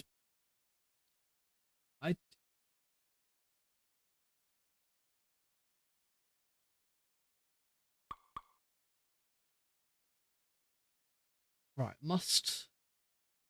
It seems like I have to I must alt tab into the game for the FPS count to go up. Right. Let's do this. As I say, this does need to be a somewhat suitable video to submit to SGDQ, particularly if it's if this is a PB. So let's do this properly. All right. Oh. Righty. Let's do this run. Klonoa 2, Lunatea's Veil. It's going into the demo. We'll skip that. Trying to beat my PB of 109.16. Let's see if we can do this. Wait, we're going to select new game. We're going to save over this new game. Overwrite this data. Yeah, that's absolutely fine. I'm going to play normal. The reason we play normal difficulty is because this game was originally released on the PlayStation 2 all the way back in 2001. I have the PS2 version, but this is a much easier and simpler way of playing it. I say that we've had a lot of problems this evening trying to get this set up, but that's because of controllers and stuff that we'll talk about later. Oh, excuse me. But on the PS2 version of the game, originally there were no difficulty levels, and the only difficulty level, the version on the PS2, is equal to normal on here. Easy, I actually don't think I've ever done an easy run. Hard, there's a lot of speedrun tricks you can't do in hard because you can only take one hit. So normal's still a much more interesting mode. So start the game in normal mode. It's gonna start with the cinematic, and time starts as soon as I skip this cutscene. I have both the speed and skip button mapped to my R button so that we skip cutscenes nice and quickly. It doesn't actually affect the IGT. IGT pauses when we don't have control of Klonoa, but for RTA purposes, it does speed everything up. So 3, 2, 1. Take it, Snake. Start. Thank you, Snake. All right, so we begin in the Sea of Tears. As you can see, I'm wearing the Pac-Man hat. There's a little bit of DLC for the game, which is nice.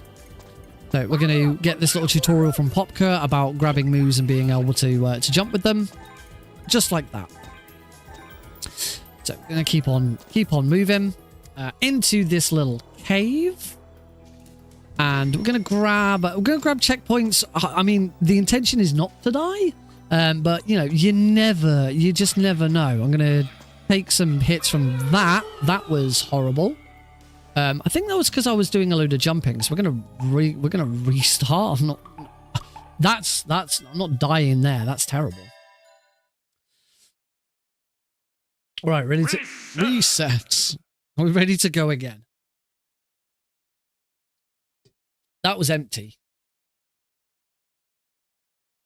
That was not empty, and it's not flat. Right, try this again. Alrighty, so Klonoa 2, Lunatea's Veil, part of the Klonoa Fantasy Reverie series. The remake that was released a few years ago. I'm going to save over the save file, playing on normal difficulty. That's because this matches the PS2 version of the game. The PS2 version didn't have difficulties. It was just one version of the game. And normal difficulty on the Fantasy Reverie series matches the PS2's game. In hard, there's a load of speedrun tricks we can't do, and easy is just too easy. We don't need it. So start in normal mode, and time is going to start the moment I skip this cutscene. In 3, a 2, a 1. Start. There we go. Snake always gets there eventually. So we start in the Sea of Tears. This is Klonoa. He is referred to as a dream traveler. So he travels between dreams and helps people. That's kind of the story. That's the basis of the story. There's not really that much else to it. That's what he does. We go into this little cave here. We're going to grab that checkpoint. The idea is not to die in the run. However, you know, on the off chance that we do, it's always good to have that backup. So going to grab that moo and throw the moo at that box, get some health. That's lovely, and carry on. So as you can probably already see, the sort of main mechanic of this game, it's 2.5D platformer. But the main mechanic of the game is that we can grab enemies and then either throw them or jump off them. And later on in the game, we are going to come across more enemies that do other things when you grab them. So at the moment, sort of the most basic thing is we grab an enemy, or a moo, as a lot of them are called. We're going to go do a little bit of flying. This is pretty straightforward. But yeah, we grab these moos and we can either use them to do like a double jump, or we can throw them at enemies, obstacles, objects, puzzles. A lot of puzzles in this game. Going to go this way now. Little cutscene that we're going to be able to skip. So skip that. And moving on up. Now, you may notice in the bottom right-hand corner, I've got a little thing that says P2 support. That is the support mode function of the game. And we're now going to switch that on and start using it. So I can do this. So this is the support mode jump. And the idea with this is it's supposed to be kind of like a little helper controlled by the second controller. So when you were playing this as a kid, you know, you'd play this and then your little brother or sister wanted to help out. They grab the second controller, they push start, they get Popka out. This is the little dog that's following Klonoa. His name is Popka. And then whenever you wanted to, you get them to push the square button to make Popka give you this boost up in the air. Well, we can abuse the heck out of this in the speedrun because it's really, really useful. So that's the end of the first level. We're now going to head over to this middle island. This is Baguji's Island. This is not a playable level. This is just a cutscene. Every time we come back to this area, this is going to be another cutscene. So we never actually play there. We're now going to go to the second level, La Lakusha. And no cutscenes as we get in. And this level is just lovely. I love the music. I love the way it's nice and bright. Yeah, it's just a fantastic time. Just going to use Popka to get up there. So yeah, because we are now playing on the PC version, we can use all sorts of controller configs, which are a pain to deal with. As my stream that I'm playing this to right now will understand, because we've been trying to get it prepared for a little while. But once it works, it works. So I can do everything that I need to from one controller, which is really, really handy. I used to run this on PS2. And for the PS2 version, you have a second PlayStation 2 controller lying on your desk, and you have to try and do stuff with your hands. Oh, and yeah. The loading times for the PS2 version were a lot slower. So the whole run was about an hour and 45, hour and 50 minutes on PS2. So trying to manage two controllers at the same time for that amount of time was quite taxing on your hands. So it is really nice that we have a native PC version that we can do all of these controller shenanigans. Not that it's still not a pain to set up, but once it's set up, it works wonderfully. So moving back inside of La Lancashire here.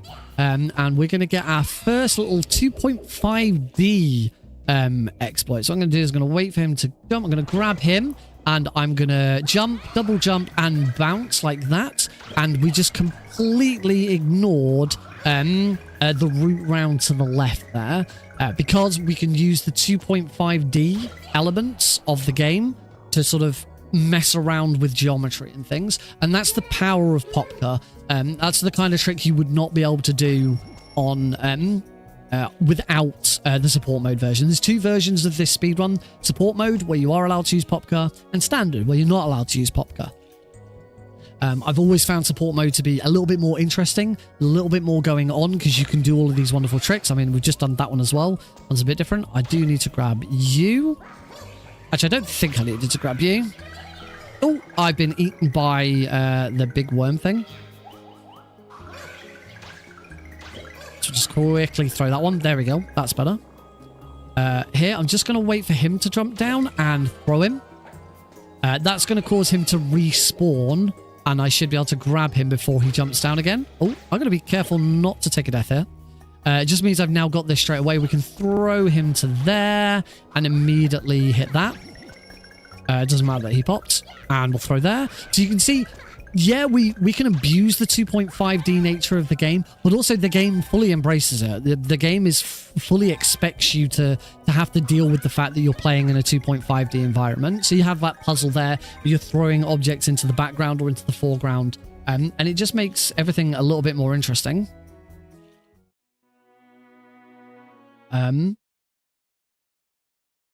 I did actually... Oh. Splits are working. Splits are working, but the first one didn't split for some reason. I better keep an eye on that. That would be bad because I'm the person who created the auto split for this game. We've got our first boss.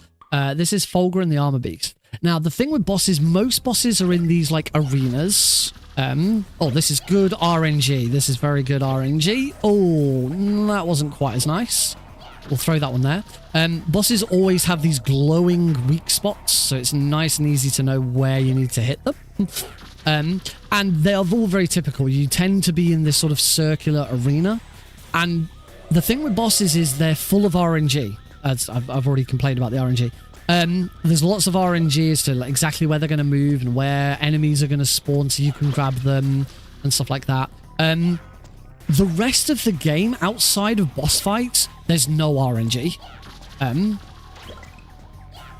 Oh, I'm not quite sure why that didn't land. That absolutely should have landed.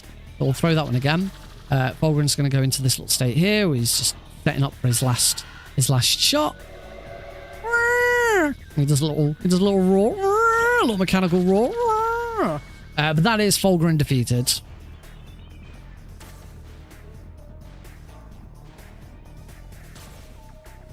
And yeah, we can, just by tapping the button over and over again, we can just do that.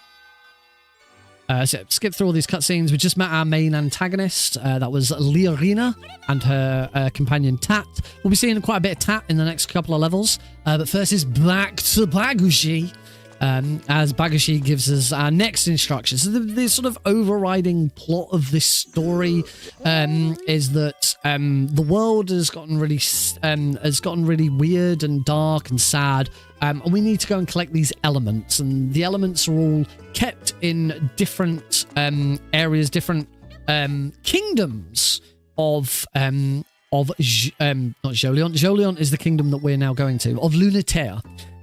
So we are traveling the different kingdoms of Lunatea, trying to collect the elements and beating Liarina. Liarina also wants the elements so that she can do nasty, evil things. So we're going to stop her. So we come into Joliant Fun Parks. This is the kingdom of joy, of laughter, of fun, where whilst we're here, Tat has stolen the element that we took from the Sea of Tears, and Tat has an ability that allows her to split herself into two. So you may have seen that she was sort of black and purple. Well, she split into two. Sorry, not black and purple, white and purple. The white side went into one area of the park. The purple side went into this area of the park, the jungle side. So we get a choice as to which version of tat we chase first. It doesn't matter which one you choose. The other tat has always got the element. So when we get to the end of this end of Jungle Slider, we will catch tat. We will catch the purple version of tat and discover that this tat does not have the element. The other one does. This is the first slider level, the first jungles. Well, this is Jungle Slider, the first slider level. Another very typical level. We're going to see a lot of these where Klonoa has this board and goes for a big old slide.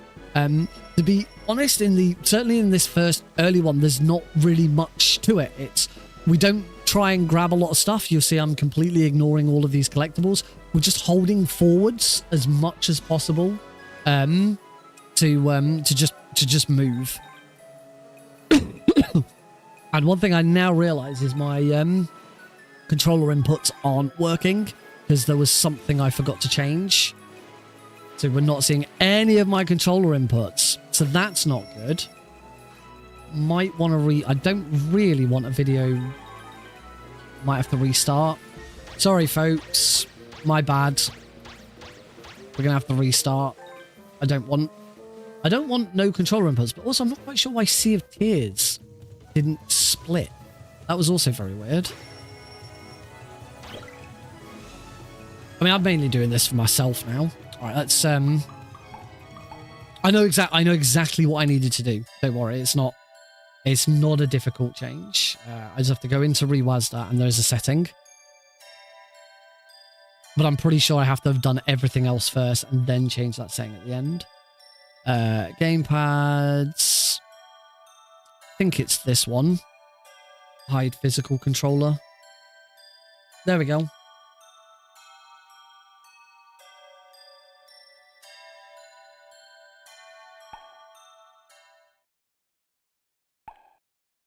Yeah, it's still working.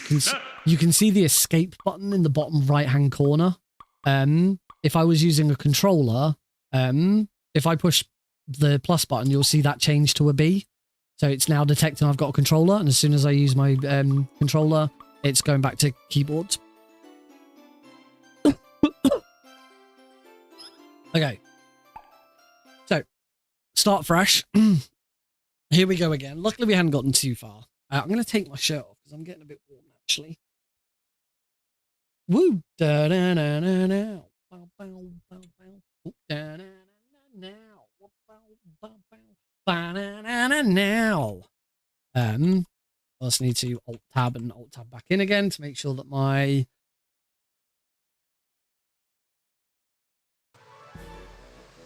FPS counter overlays, which it still isn't doing. Why is my FPS count not? There we go. I don't know why that sometimes. I wonder if it's something with the game capture I need to do to affect that. Anyway. All right, here we go again. Sorry for I apologize for the reset rates. I'm just going to turn the game volume up a little bit because I don't think you guys can hear it very much. All right. Here we go. For realsies this time, hopefully. All right, here we go. Run of Klonoa to Lunatea's Veil. This is the PC version from the Fantasy Reverie series. We're doing new game, any percent support mode, which I will explain as we get started. So we're going to save over this old save.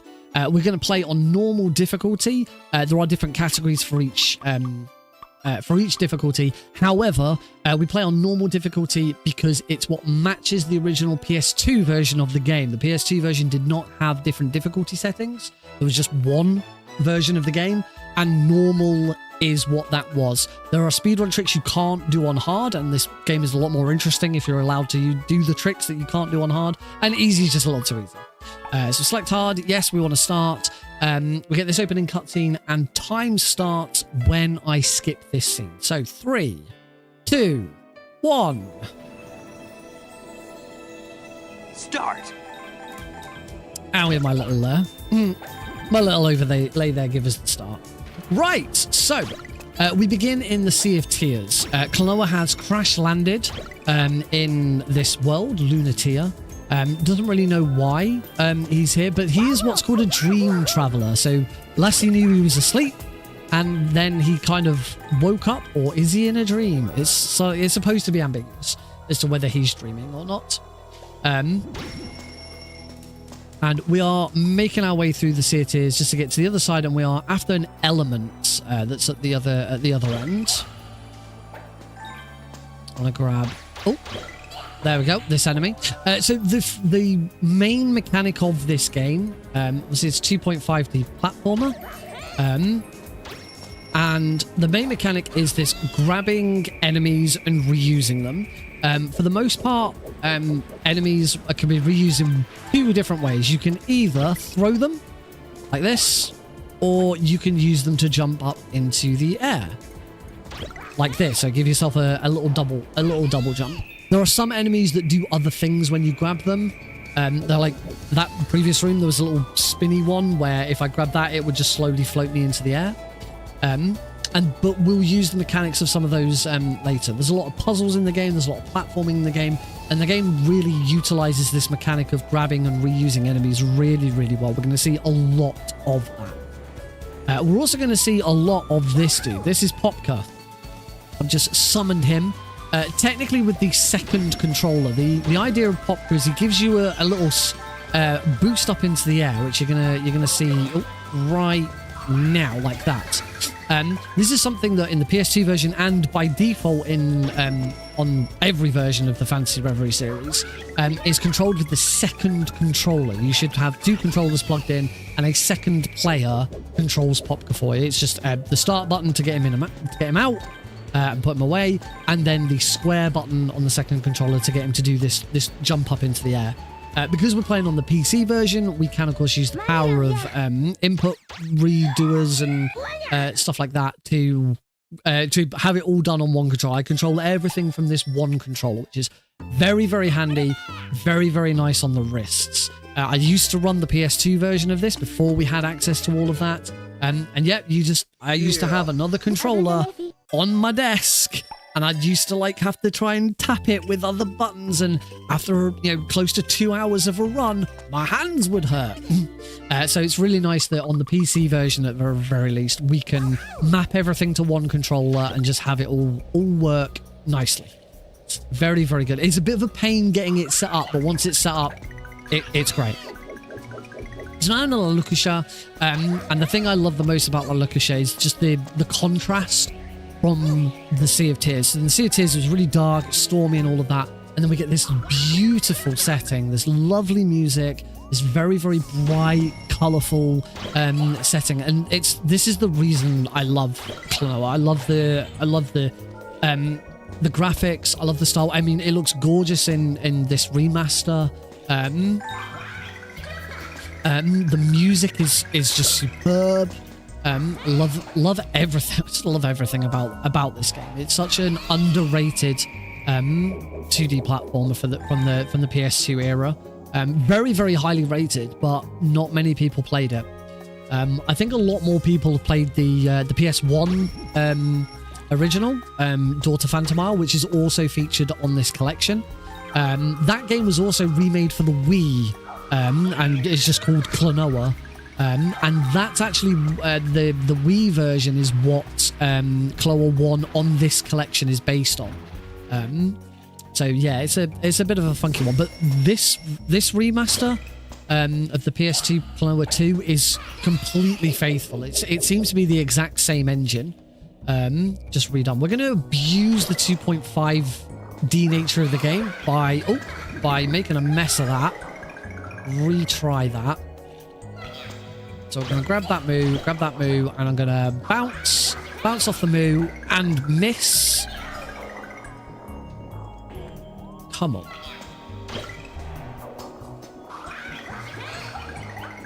There we go. That was not very good. Now I feel like I have to restart because I've completely blown everything.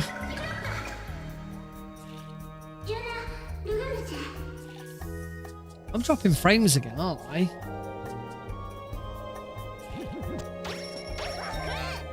Also, everything, for me, everything feels choppy.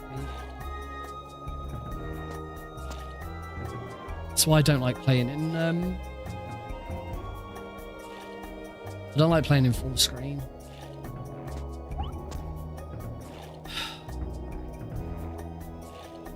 I don't think I can do this, folks.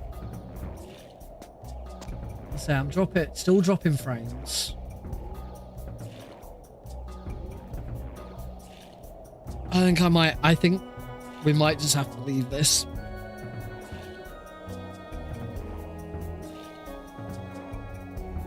I'm losing the will to live. A little bit.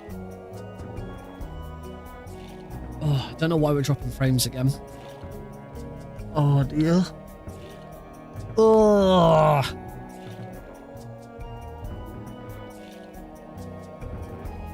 I'm really tired.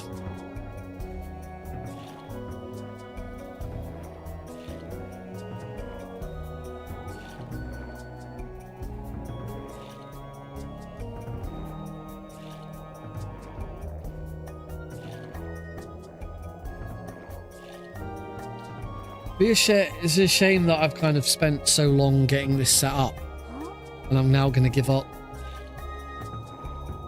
As I say, I'm just kind of I'm losing the. I can see on OBS that I'm still dropping. It's not the frame drops aren't that bad, but it's still not great.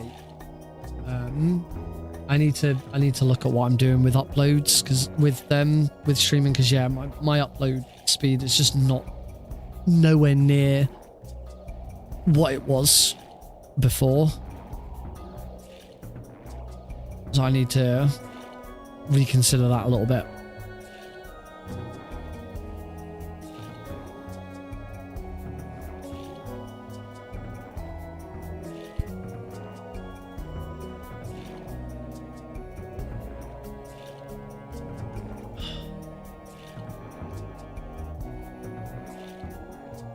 The thing is, I've got a Klonoa 2 run that I'm pleased with, that I can submit to GDQ. It was my Pixel Perfect Marathon 4 run. Hey, Thomas. So I can submit that. This is just... I think it's just finally defeated me. It's just everything that we've been through this evening, like pushing and pushing and pushing, and now it's like I can't even get through any part of a run.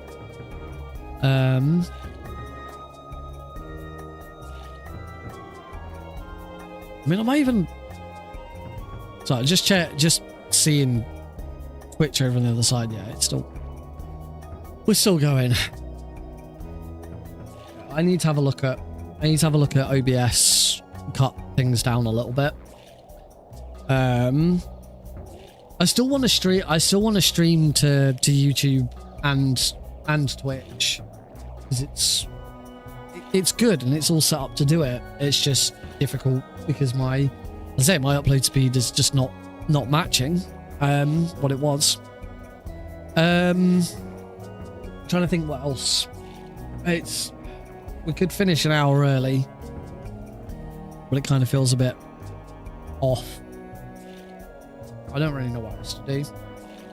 What I could do, I do actually need to submit runs to GDQ, so we might do that now. Just have this end up being a bit of just a chatting stream. I'm gonna close. I'm close. Excuse me.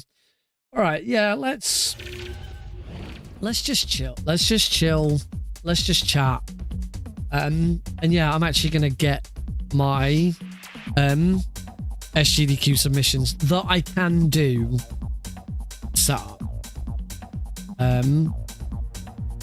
So yeah, if you've got suggestions and stuff like that, then obviously, let me know. Tell me. Let's do this. Let's do this together. Let's do this together as a family.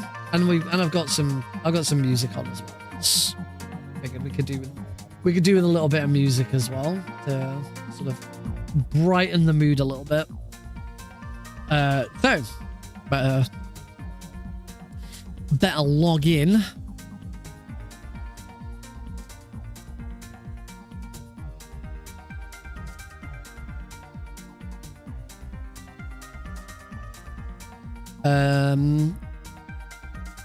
Actually, I might use. There we go. This is all fine. This is my public email address. Everyone knows this. Right, my submissions. Welcome to the run submission site for GDQ. Submissions close next week, 1st of April at 4:59. So that is. There are all my notifications. That is a week today. Oh, so I have a week. But I won't have next week's streams. So I've got this weekend still to do anything. So what I could do is I could at least get them all submitted here. And then, hey, Jonathan Irvings. Nice. It's still at least get them submitted here. And then if I have new videos to then add later, I can do. I have to log into this site as well.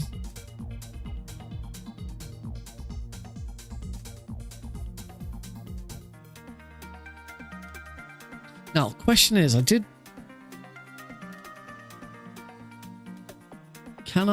can still go back and look at, okay, it looks like I can still go back and look at old submissions, which is great, because I want to do that.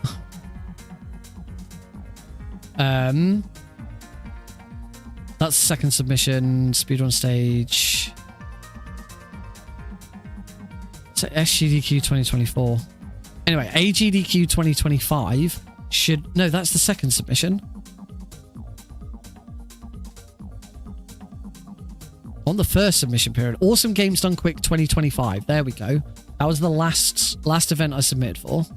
And my submissions are also here, so I can reuse some of this information and just sort of update it.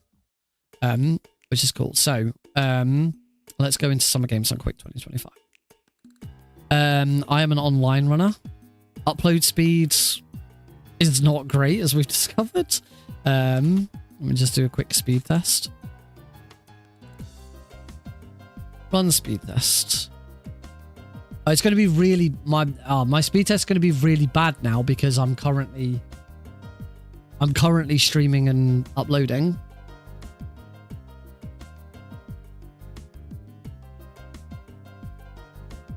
So yeah, this isn't entirely accurate, so I'll have to come back and I'll put this in for now, but I will need to. It's 24.8. Just gonna put 5 for now, but actually, what I can do, I should be able to do, is run this test on my phone, and my phone will give me a better idea of what my speeds. Because if I run this on my phone, I get better speeds. It's only because I'm using OBS right now. This is my internet connection is slow. I may need to just have a look at. There must be something with OBS, like doing stuff that it shouldn't be doing. Yeah, if I run this same test on my phone, which is connected to the same network, it's just, you know, it's not streaming and using OBS. Is 15 megabits per second, so we'll put that in. So 15 megabits per second, appearance type webcam. Times, I should probably... Do I just select all of them because I'll just take holiday? Is this set all time? Oh, all times are in Eastern time. Did I? Availability is not so here. I'll do this on my own at some point.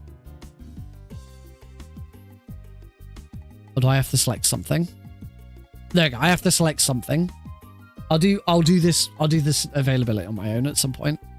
Or do I do? Oh, let's do it now. The only thing is, all times are in Eastern time. I thought this updated so that it was always in your own time. So Eastern time is 5 hours behind. So I have to say... So 9, 10, 11, 12, 1, 2. So I should say my final time for each day should be 9. Should be 9 p.m. I can't run after 9 p.m. up to 9 p.m. is 2 a.m. for me, and I don't want to go any further than that. Which also means I don't want to. Kind of earliest I'd ever want to start is probably 9 a.m. For me, 9 a.m. So that means I can start at work backwards 4 a.m. Oh, can I just do? Oh, that's handy. Oh, you can just click and drag. Okay, that's good. Right, I think I can just do this because I'm pretty sure as if I end up having a run when I'd normally be at work, I'll just take the day off. I'll take a day of holiday. Yeah. This is saying that between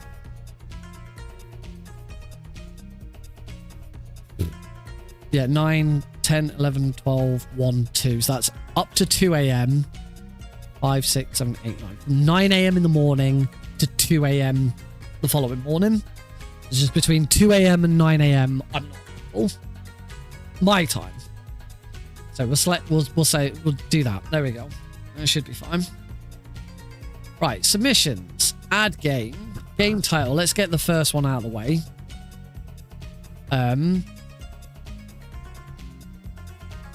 Genre speedrun. Doesn't really contain flashing lights. Right, let's take my description from the previous one. And see if we need to update it. Let's have a read. Klonoa 2 is one of the hidden gems of the PS2, and 2022's remaster breathed new life into it. A superb platform with a unique mechanic whereby you temporarily capture enemies and reuse them to throw at objects, launch yourself into the air, or use their unique powers. These mechanics of these powers.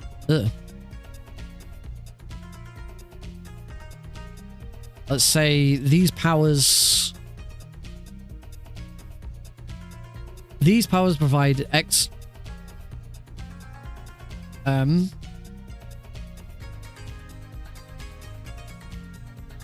this isn't worded very well. Superb platform with unique ability, unique mechanic whereby you temporarily capture enemies and reuse them to throw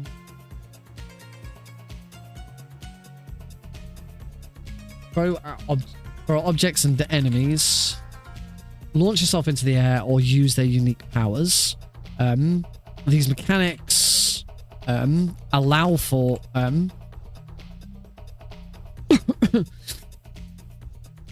these mechanics create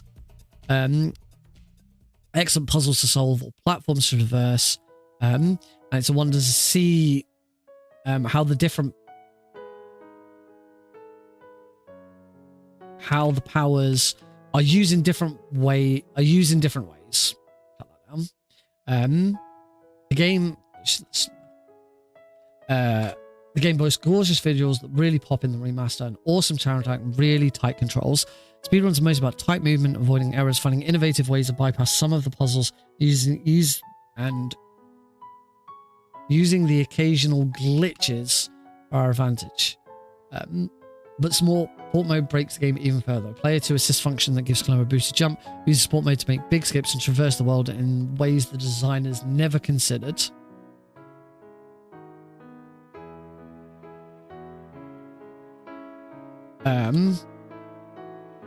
Or sometimes outside it. Sometimes we go out of bounds in ways the designers never considered.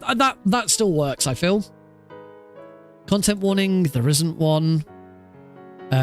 Technical notes, I don't think I had any technical notes. Doesn't look like I had any technical notes for any of these.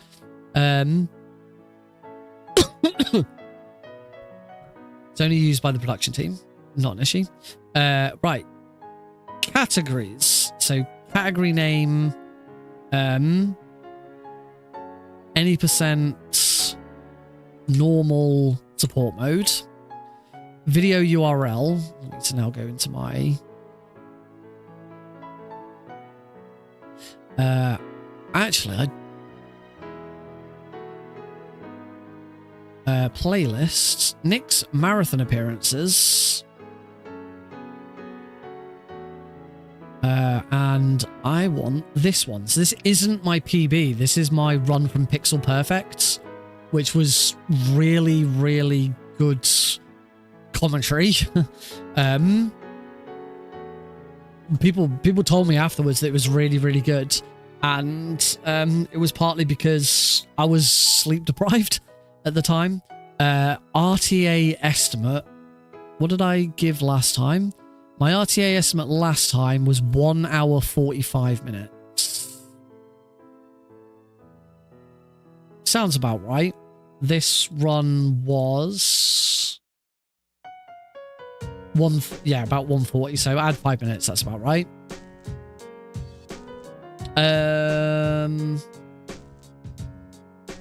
Description.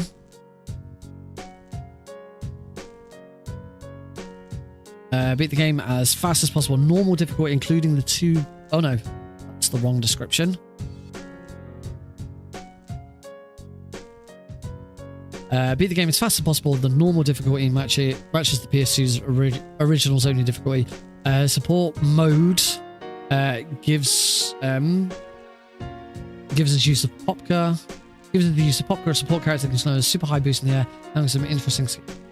I feel like this probably needs to be fleshed out a little more, but probably not too much more. I do think that less is more in this case. You shouldn't be writing heaps and heaps and heaps. It is good they've given you a lot more. Like, before this system of run submissions, it used to be you did not get a lot of space at all to write stuff. So it's good that they've added a lot more space. Let's change this to game breaking. Game breaking, skips, and glitches. Right, and would I want to submit... I've got 2 other categories here. I don't think there's any point in submitting these, because as a remote runner, it's unlikely that I'll get this. I'd get this in anyway. What was my speedrun.com time? I wonder if I could bring this down a little bit, because I do a lot of practice for it. Support mode, any percent normal, 132. I'll knock it down to 140, because the thing is as a remote runner, they don't want to have... Remote runners are never going to have runs at like hours and hours. So this is probably excessive. There's no point in adding the other categories.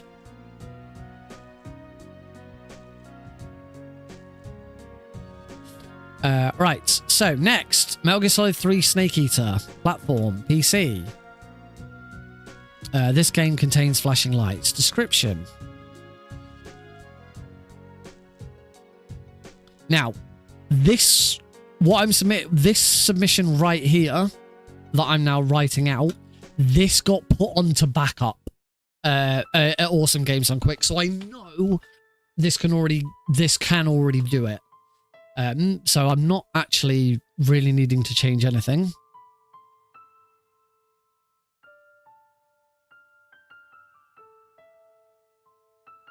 Just got to kind of hope that they'll take it from backup. This one we can absolutely do both. Any percent European Extreme. Video, I need to work out which video I want to use. Estimate 125. Again, what's my actual... Let's check what my actual time is at the moment.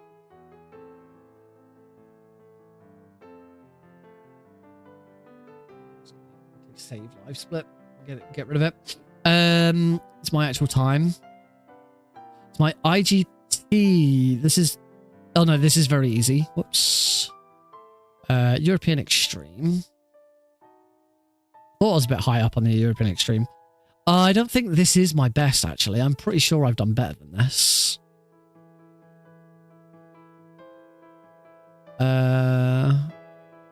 Videos. Metal Gear Solid 3. Any percent European Extreme. 117.48. This will be the video I want to put up.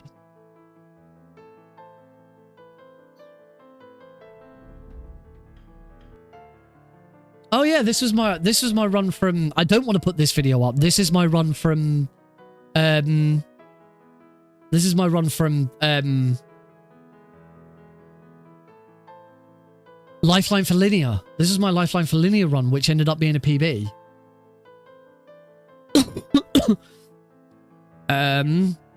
That's an RTA of 1 hour 20. So in that case, we can say estimate still of 1 hour 25. And the video URL though, it needs to be a Twitch. Needs to be Twitch because Lifeline for Linear, I don't think they actually put a post out. Lifeline for Linear actually put a post out today, I think it was, to say that the VODs have been. Yes, the VODs have been uploaded to or all sorted on Twitch. They've said that they're not at any risk. For those that prefer YouTube videos, ping those when those are ready. They should be this week. So I'll put the Twitch video for now. Recent highlights and uploads. View all. We're looking for Metal Gear Solid 3. Got to be in there somewhere. There it is.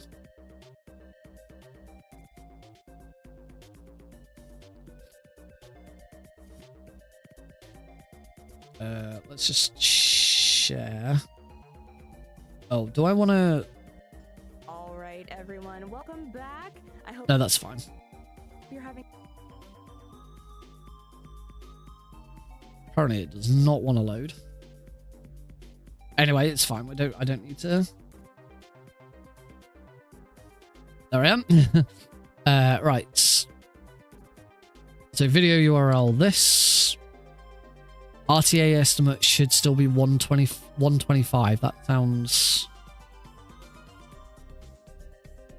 Oh wait, no. My RTA estimate does not want to be 125.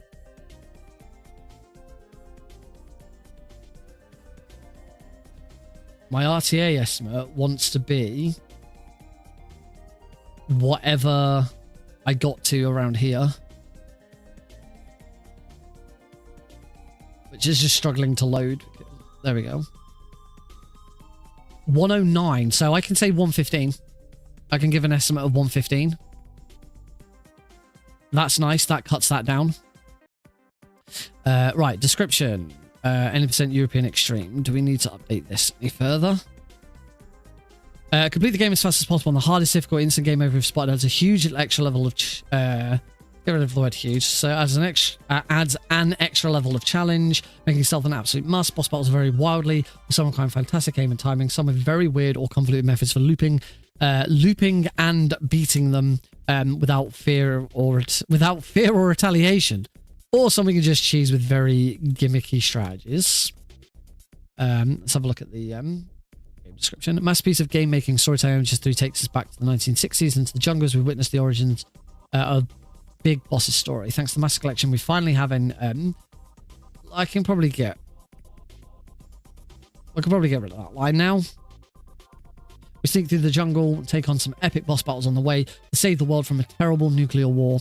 As the submitted runs are done on the European extreme difficulty, it's an instant game over spotted by guards, so movements be kept tight and controlled at all times to avoid being seen whilst still being speedy. Boss battles also become quite the gauntlet, whether that's through sheer force and good aim, and precise aim, precise aiming, or let's get rid of that, or employing the wackiest combinations of attacks to keep them looped long enough to defeat them.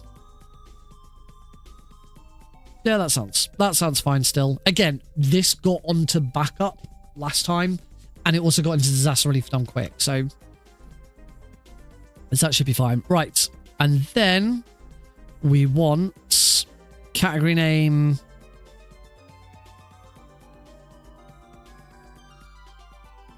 All Keratons European Extreme. I'm not sure what my best video for All Keratons is at the moment.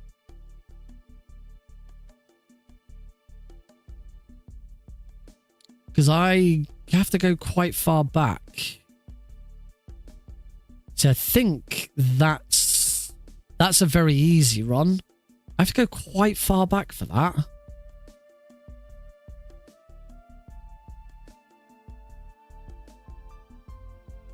European Extreme 140.08. 140.08.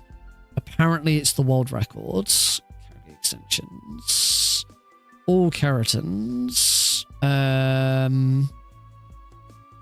PC. Filters. Obsolete runs. Exclusive. European Extreme 140.08. That is the world. That is still the world record. It probably had good commentary. Got that. So a quick headshot. Do a trank roll here. However, I have done some marathon runs. Tranquilizer gun will instantly. Oh, this is a fake death pill. The fear will come over and inspect me. As soon as he starts moving forward. Has it still got some good? I'm fine. I've got through now. Wow. Waste of 2 minutes. I've done better. I've done better commentary, and I do prefer to submit runs with good commentary than best times. So when's this video from? This video is from the January 2024. Wow, okay. Playlists, next marathon appearances. Have this in a separate tab. Videos. So all I've got to do is search. Oh, I just put my disaster relief done quick video. There we go. Shareable link. A derp. My disaster relief done quick video for that. Estimate for this. That disaster relief done quick. It should be 127.26. Let's say 135. Play that. Yeah, let's say 135. 135.00. Oh, that actually, I think that's supposed to be. I don't know. That's fine. Description. Waka waka sound of a cute battery-operated toy frog being shot by the man who would become Big Boss. While saving the world from a nuclear threat is important work that won't distract Snake from his true mission. Shooting all 64 keratin frogs hidden throughout Metal Gear Solid 3. Some frogs are hidden in rooms you wouldn't normally visit in Speedrun. So this adds some extra exploration to the game, but with game over if discovered being active, boozing does take a big swing from normal run to make sure each frog can be shot without being spotted or shot whilst trying to defeat a boss. And for the times we don't have a gun, a very well placed grenade will have to do instead. All keratins, it's a great way to see just a little bit more of MGS3. That'll do. Submit run.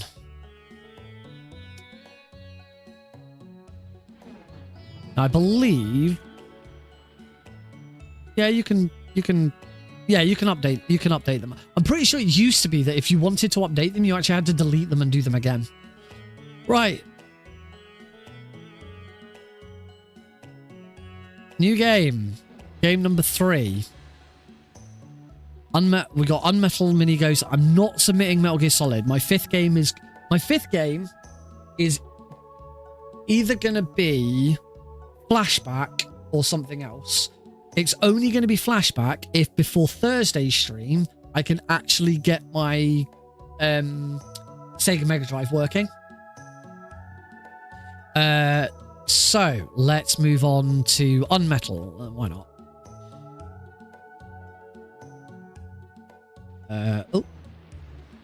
Well, the game title is Unmetal.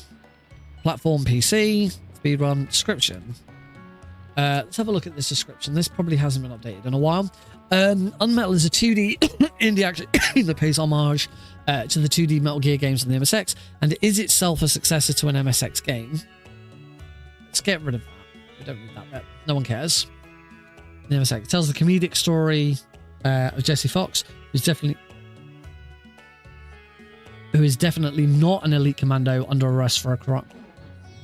An elite commando under arrest for a crime he didn't commit.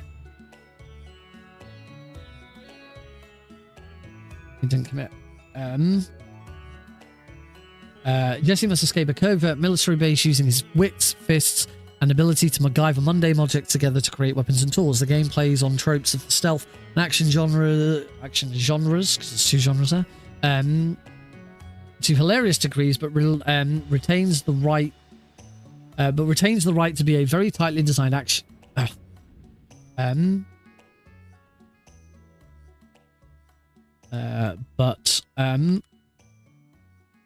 Holds itself as a very tightly designed action game in its own right. If you thought Solid Snake had some weird boss fights, wait until you see what Jesse Fox has got to go up against.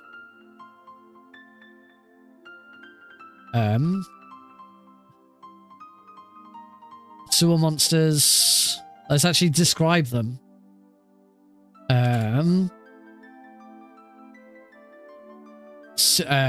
What's some of the more memorable? Sewer. There's Sewer Junk is obviously one of them. Trying to think of which ones. Sewer monsters, samurais for thingy. Samurai, and a nuclear equipped submarine. Oh, sewer monsters, giant eels, and a nuclear equipped submarine are just some of the foes in store. The speedrun. Oh, I'm actually running out of space. So if we say that's so the speedrun is light on glitch. Let's not say light on glitches then. The speedrun combines tight movement and abuse of mechanics. Abuse of mechanics. Guard positioning in every room is random, adding a unique level of on-the-spot thinking that you don't get from Metal Gear's rigid guard patterns. No two runs are ever quite the same. That'll do. Content warning? Did I put a content warning before? Nope. Technical notes. Right, add category. And for these, I am going to do the same categories again. Or do we stick to just... no, I can submit all of them. Maybe not unperfect hard, because that's a little too long. Yeah, we'll submit any percent, all achievements. Actually, I might just submit any percent and perfect.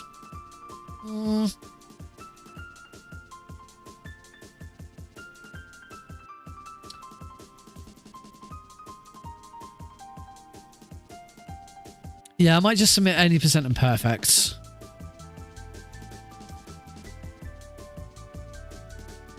Now this... I figured that would be that one. That's what I want. Copy link address. That is my run for hotfix.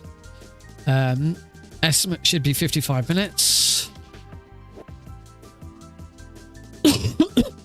And description.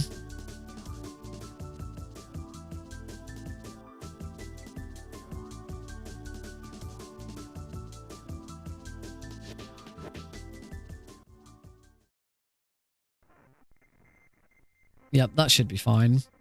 And then add one additional category. We're gonna have perfect as well, but that's it.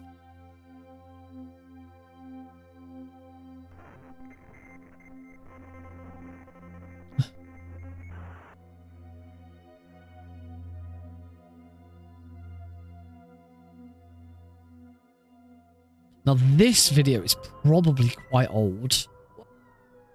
It's a year ago. It's nearly 2 years old, this run, but this isn't the one I'm banking on. It would be the this should be like 110.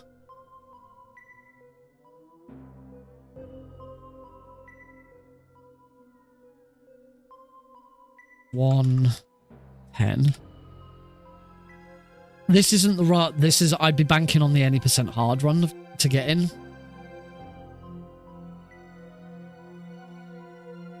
All secrets and all XP. XP is only gained by taking out guards without being spotted, increasing the requirement for stealth and significantly changing up the route. Lose 2 bosses that are skipped in at any percent. There we go. Submit. So that's on metal.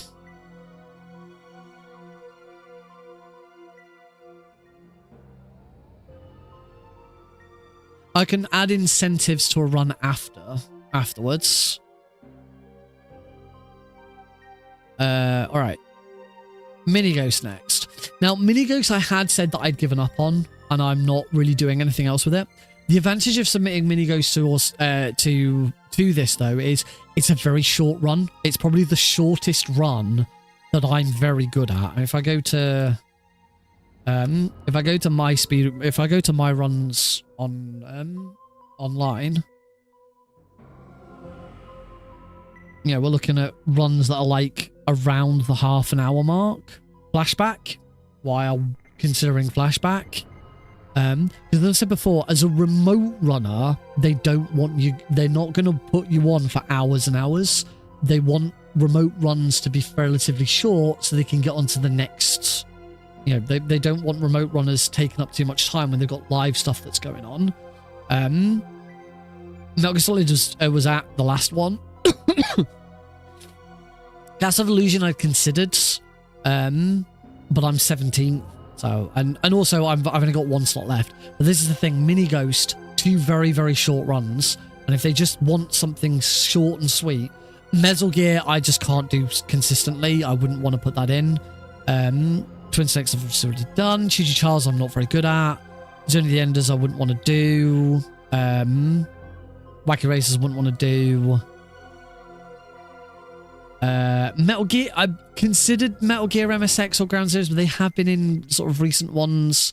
Not that fussed about them. I want some stuff that isn't Metal Gear. So this is why I think Mini Ghost is like the perfect remote runner game. Just if anyone wants to pick it up.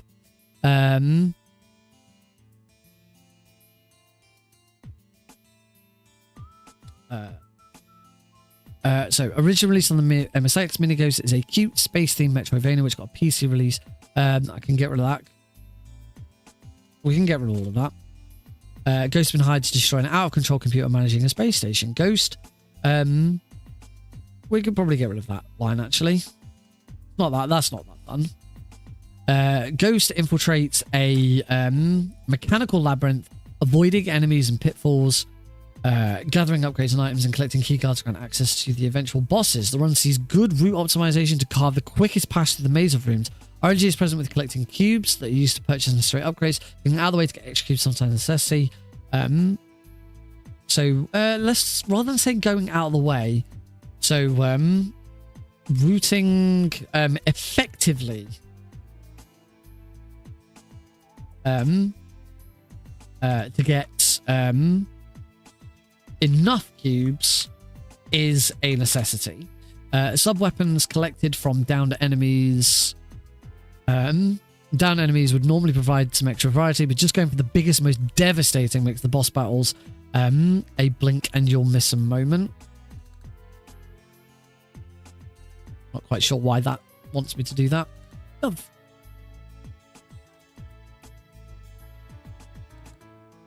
Yep, I think that's fine. And then we submit both, because the advantage with this one is they're both very short. So any percent. Another. What video did I did I use last time? Was this a marathon run? Oh, there isn't one here. That would suggest this was probably a marathon run. I have a Mini Ghost 1947. What is my actual world record? 1606.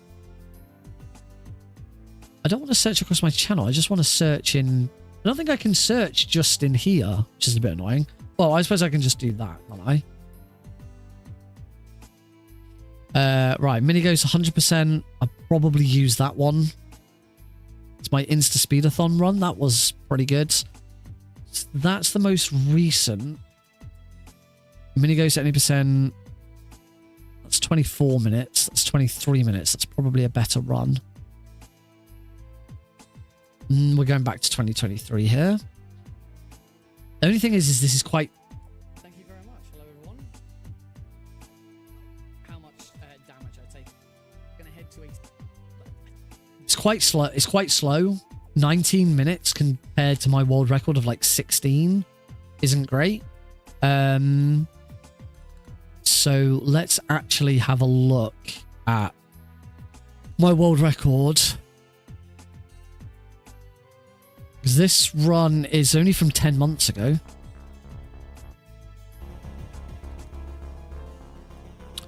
Oh, this has got no audio. Stupidly recorded the wrong output on OBS.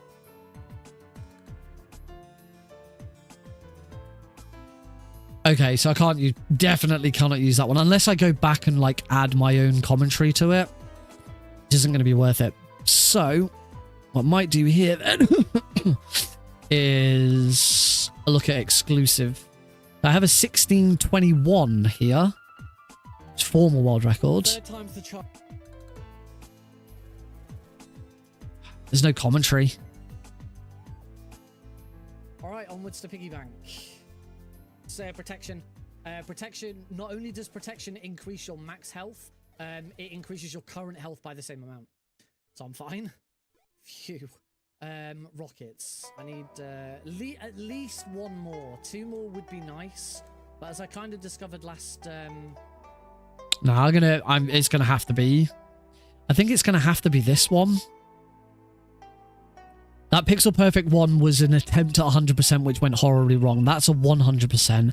And this is going back to 2023. It's going to have to be this. It's going to have to be this one. So let's use that one. Estimate. My current world record is 16 minutes. So let's say 22 minutes. 002200. Whilst there are no requirements to collect any upgrades, some are essential for completing the game. However, to beat the game this quick, most upgrades are ignored, making it particularly weak, especially on the run up to and for the final boss.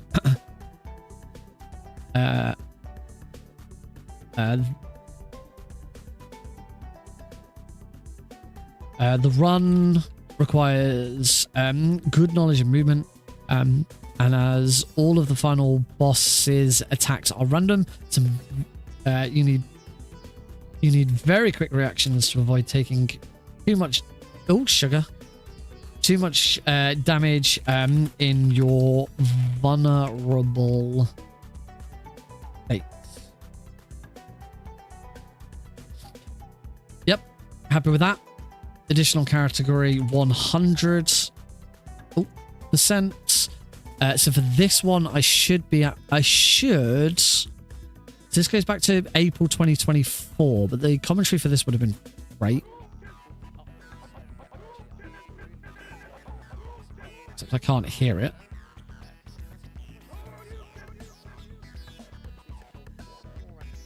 It's really quiet. I know we've got we've got Spotify playing, but 5 cubes in that box. These little drill enemies, they will only attack you if you attack them first. not sure about this one. Let's have a look at that one. That one would have had really good commentary, but it's not. The run went wrong and I died, and like it just went horribly wrong. So we can't really use that. These are all 80% runs. So let's go and have a look at my current world record, which I bet has no commentary.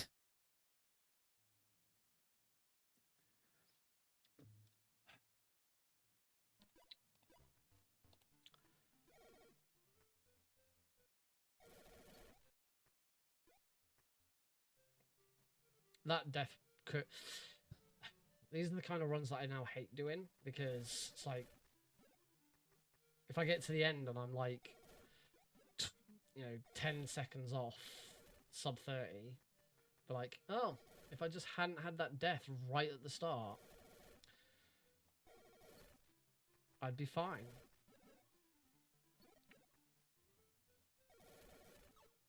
I wonder. Nah, I'm gonna have to use this one.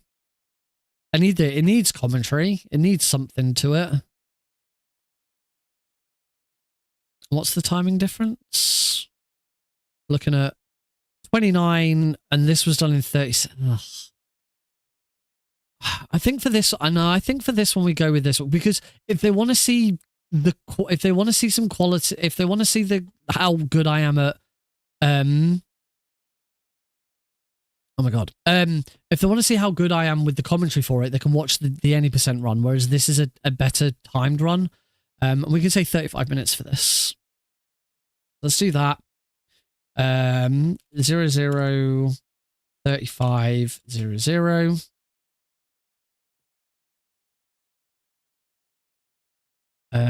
Description. We can probably use the same. Whilst also collecting and purchasing every item, collecting, purchasing every item and upgrade results in visiting almost every room in the game as opposed to the 2/3 of an any % run. Collecting cubes is vital as upgrades get very expensive, so careful routing and grabbing careful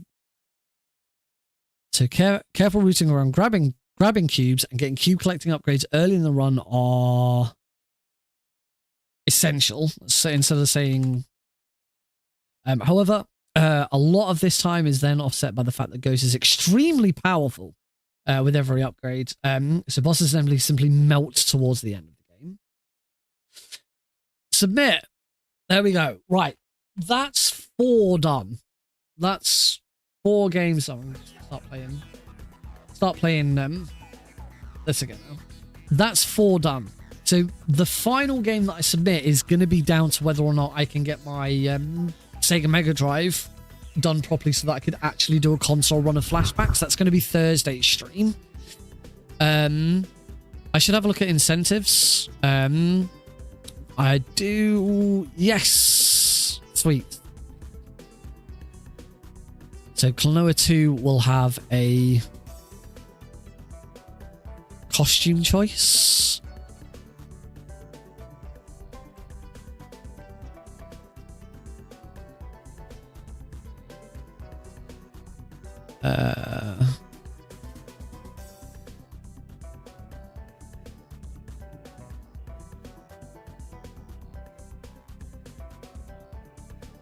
Full run starts, estimate no extra time. And that's it, because I've only submitted normal support mode. I'm not submitting the others, so I wouldn't want to do anything else with that. Metal Gear Solid 3 Snake Eater. Upgrade to all keratins. Yeah, we can still do that. What is this clicking on?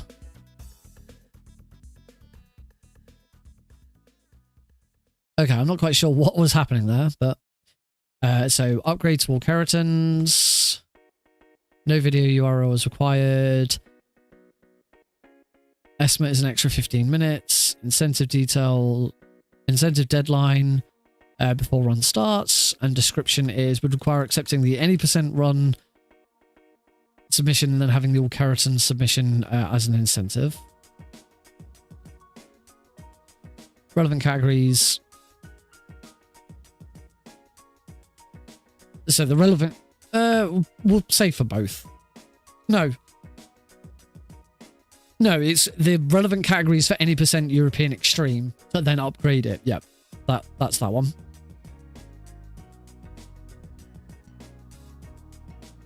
Unmetal, we do have an incentive.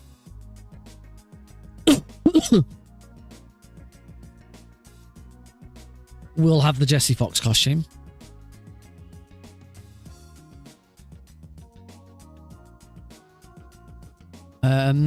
I don't know if any of my is it extra game content not shown in the run submission? It's not extra game content. before previous run ends. Description, Jesse Fox, gosh. Description, let's change that. Nick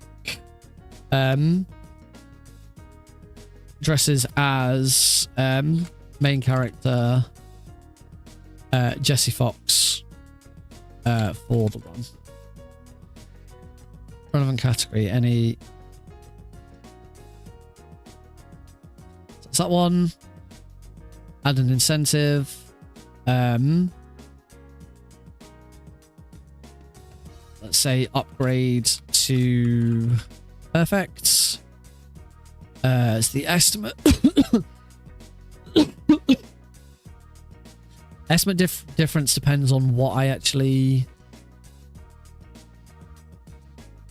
Estimate difference depends on what I set. 110, so 50, an extra 15 minutes. So upgrade to perfect. 15 minutes. Incentive deadline before run starts. Description.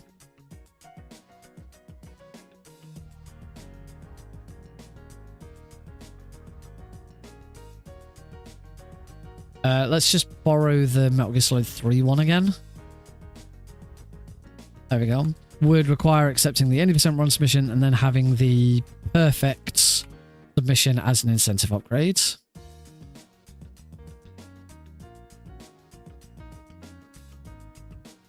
we can do that. The last one, the sheep room. Yeah, we'll do sheep room as well. An extra minute.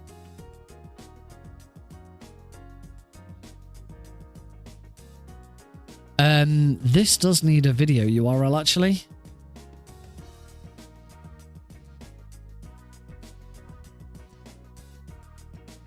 Start chapter 3, 17 minutes in.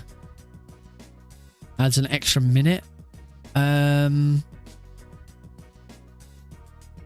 I click on this... I did put a video for this. Because I did a run. Going in here, 3 different choices. The preferred ones would be detective. Oh, this is guard. But there's one that says SHP. What's that choice? HP. Oh, sheep! So this was my BSG run. That the commentator voice you can hear there was the game's Unmetal's own creative assistant Jack Lafia. And this run that I did was specifically called a bad choices run, where every single choice I got given in the game I had to go with the bad choice. So for example, in this room you'd normally pick detectors. I have to pick the bad choice, which is sheep. I think in there's things like at the very start of the game when it asks how many guards there are, I have to say 2 instead of 1. We're given the choice of taking the machine gun boat or the rocket boat. We take the rocket boat because it's the worst one. So it's about, every single time you get an option, you have to pick the worst. Like when it comes to fighting sewer junk, you have to say it had 2 tentacles because then it becomes it had 24 tentacles instead of the 8 tentacles or whatever.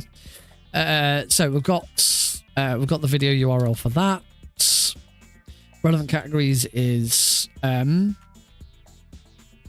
think it's just any % hard. I don't think no, I think I can do it for perfect hard as well, because for perfect hard you don't, if I recall correctly, you don't have to, for perfect in that chapter you don't have to select guard.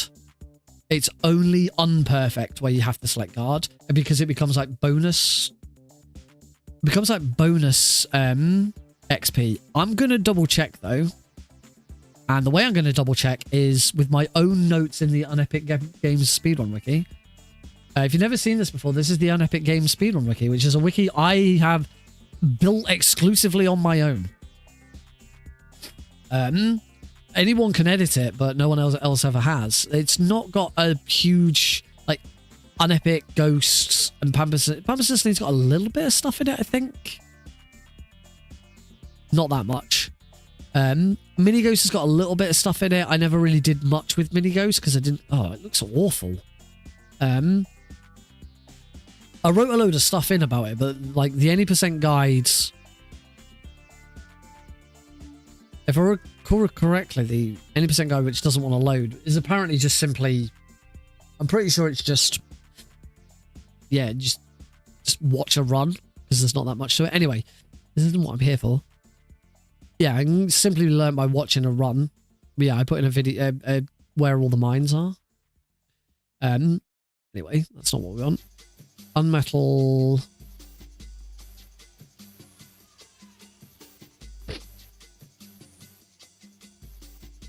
Unmetal, however, is extremely extensive. There is stuff about everything. So chapter 3 in the Lion's Den, standard XP 15, bonus XP 3. Note a secret and a spiritual. Yeah, beat the game as fast as possible while obtaining all standard XP and all secrets. You do not need the 3 bonus XP from the extra guards for the sheep. It's only in unperfect where you need the bonus XP. Cool. So yeah, for that I can say that that's available for perfect as well. And then Mini Ghost, I didn't accept any incentives. You could do one for like character choice, but it does affect the way the game looks and feels. So I'm not sure whether I'd want that.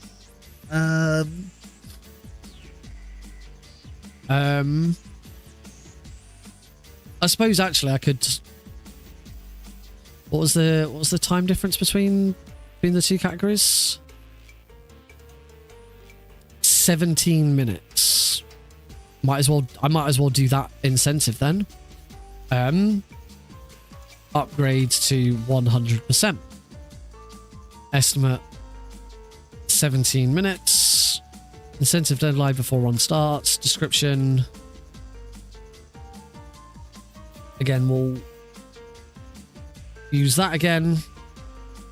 Would require accepting the any percent run submission, then having the 100% submission as an incentive upgrade. Relevant categories, any percent. Right, that's 4 out of 5 done. It's now just down to whether I put anything else in for the last one. That's it. That's the stream. We're done. No more. It's over. It's finally over.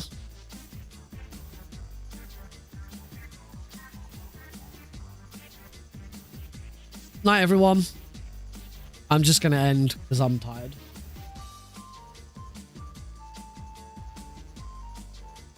Night, night.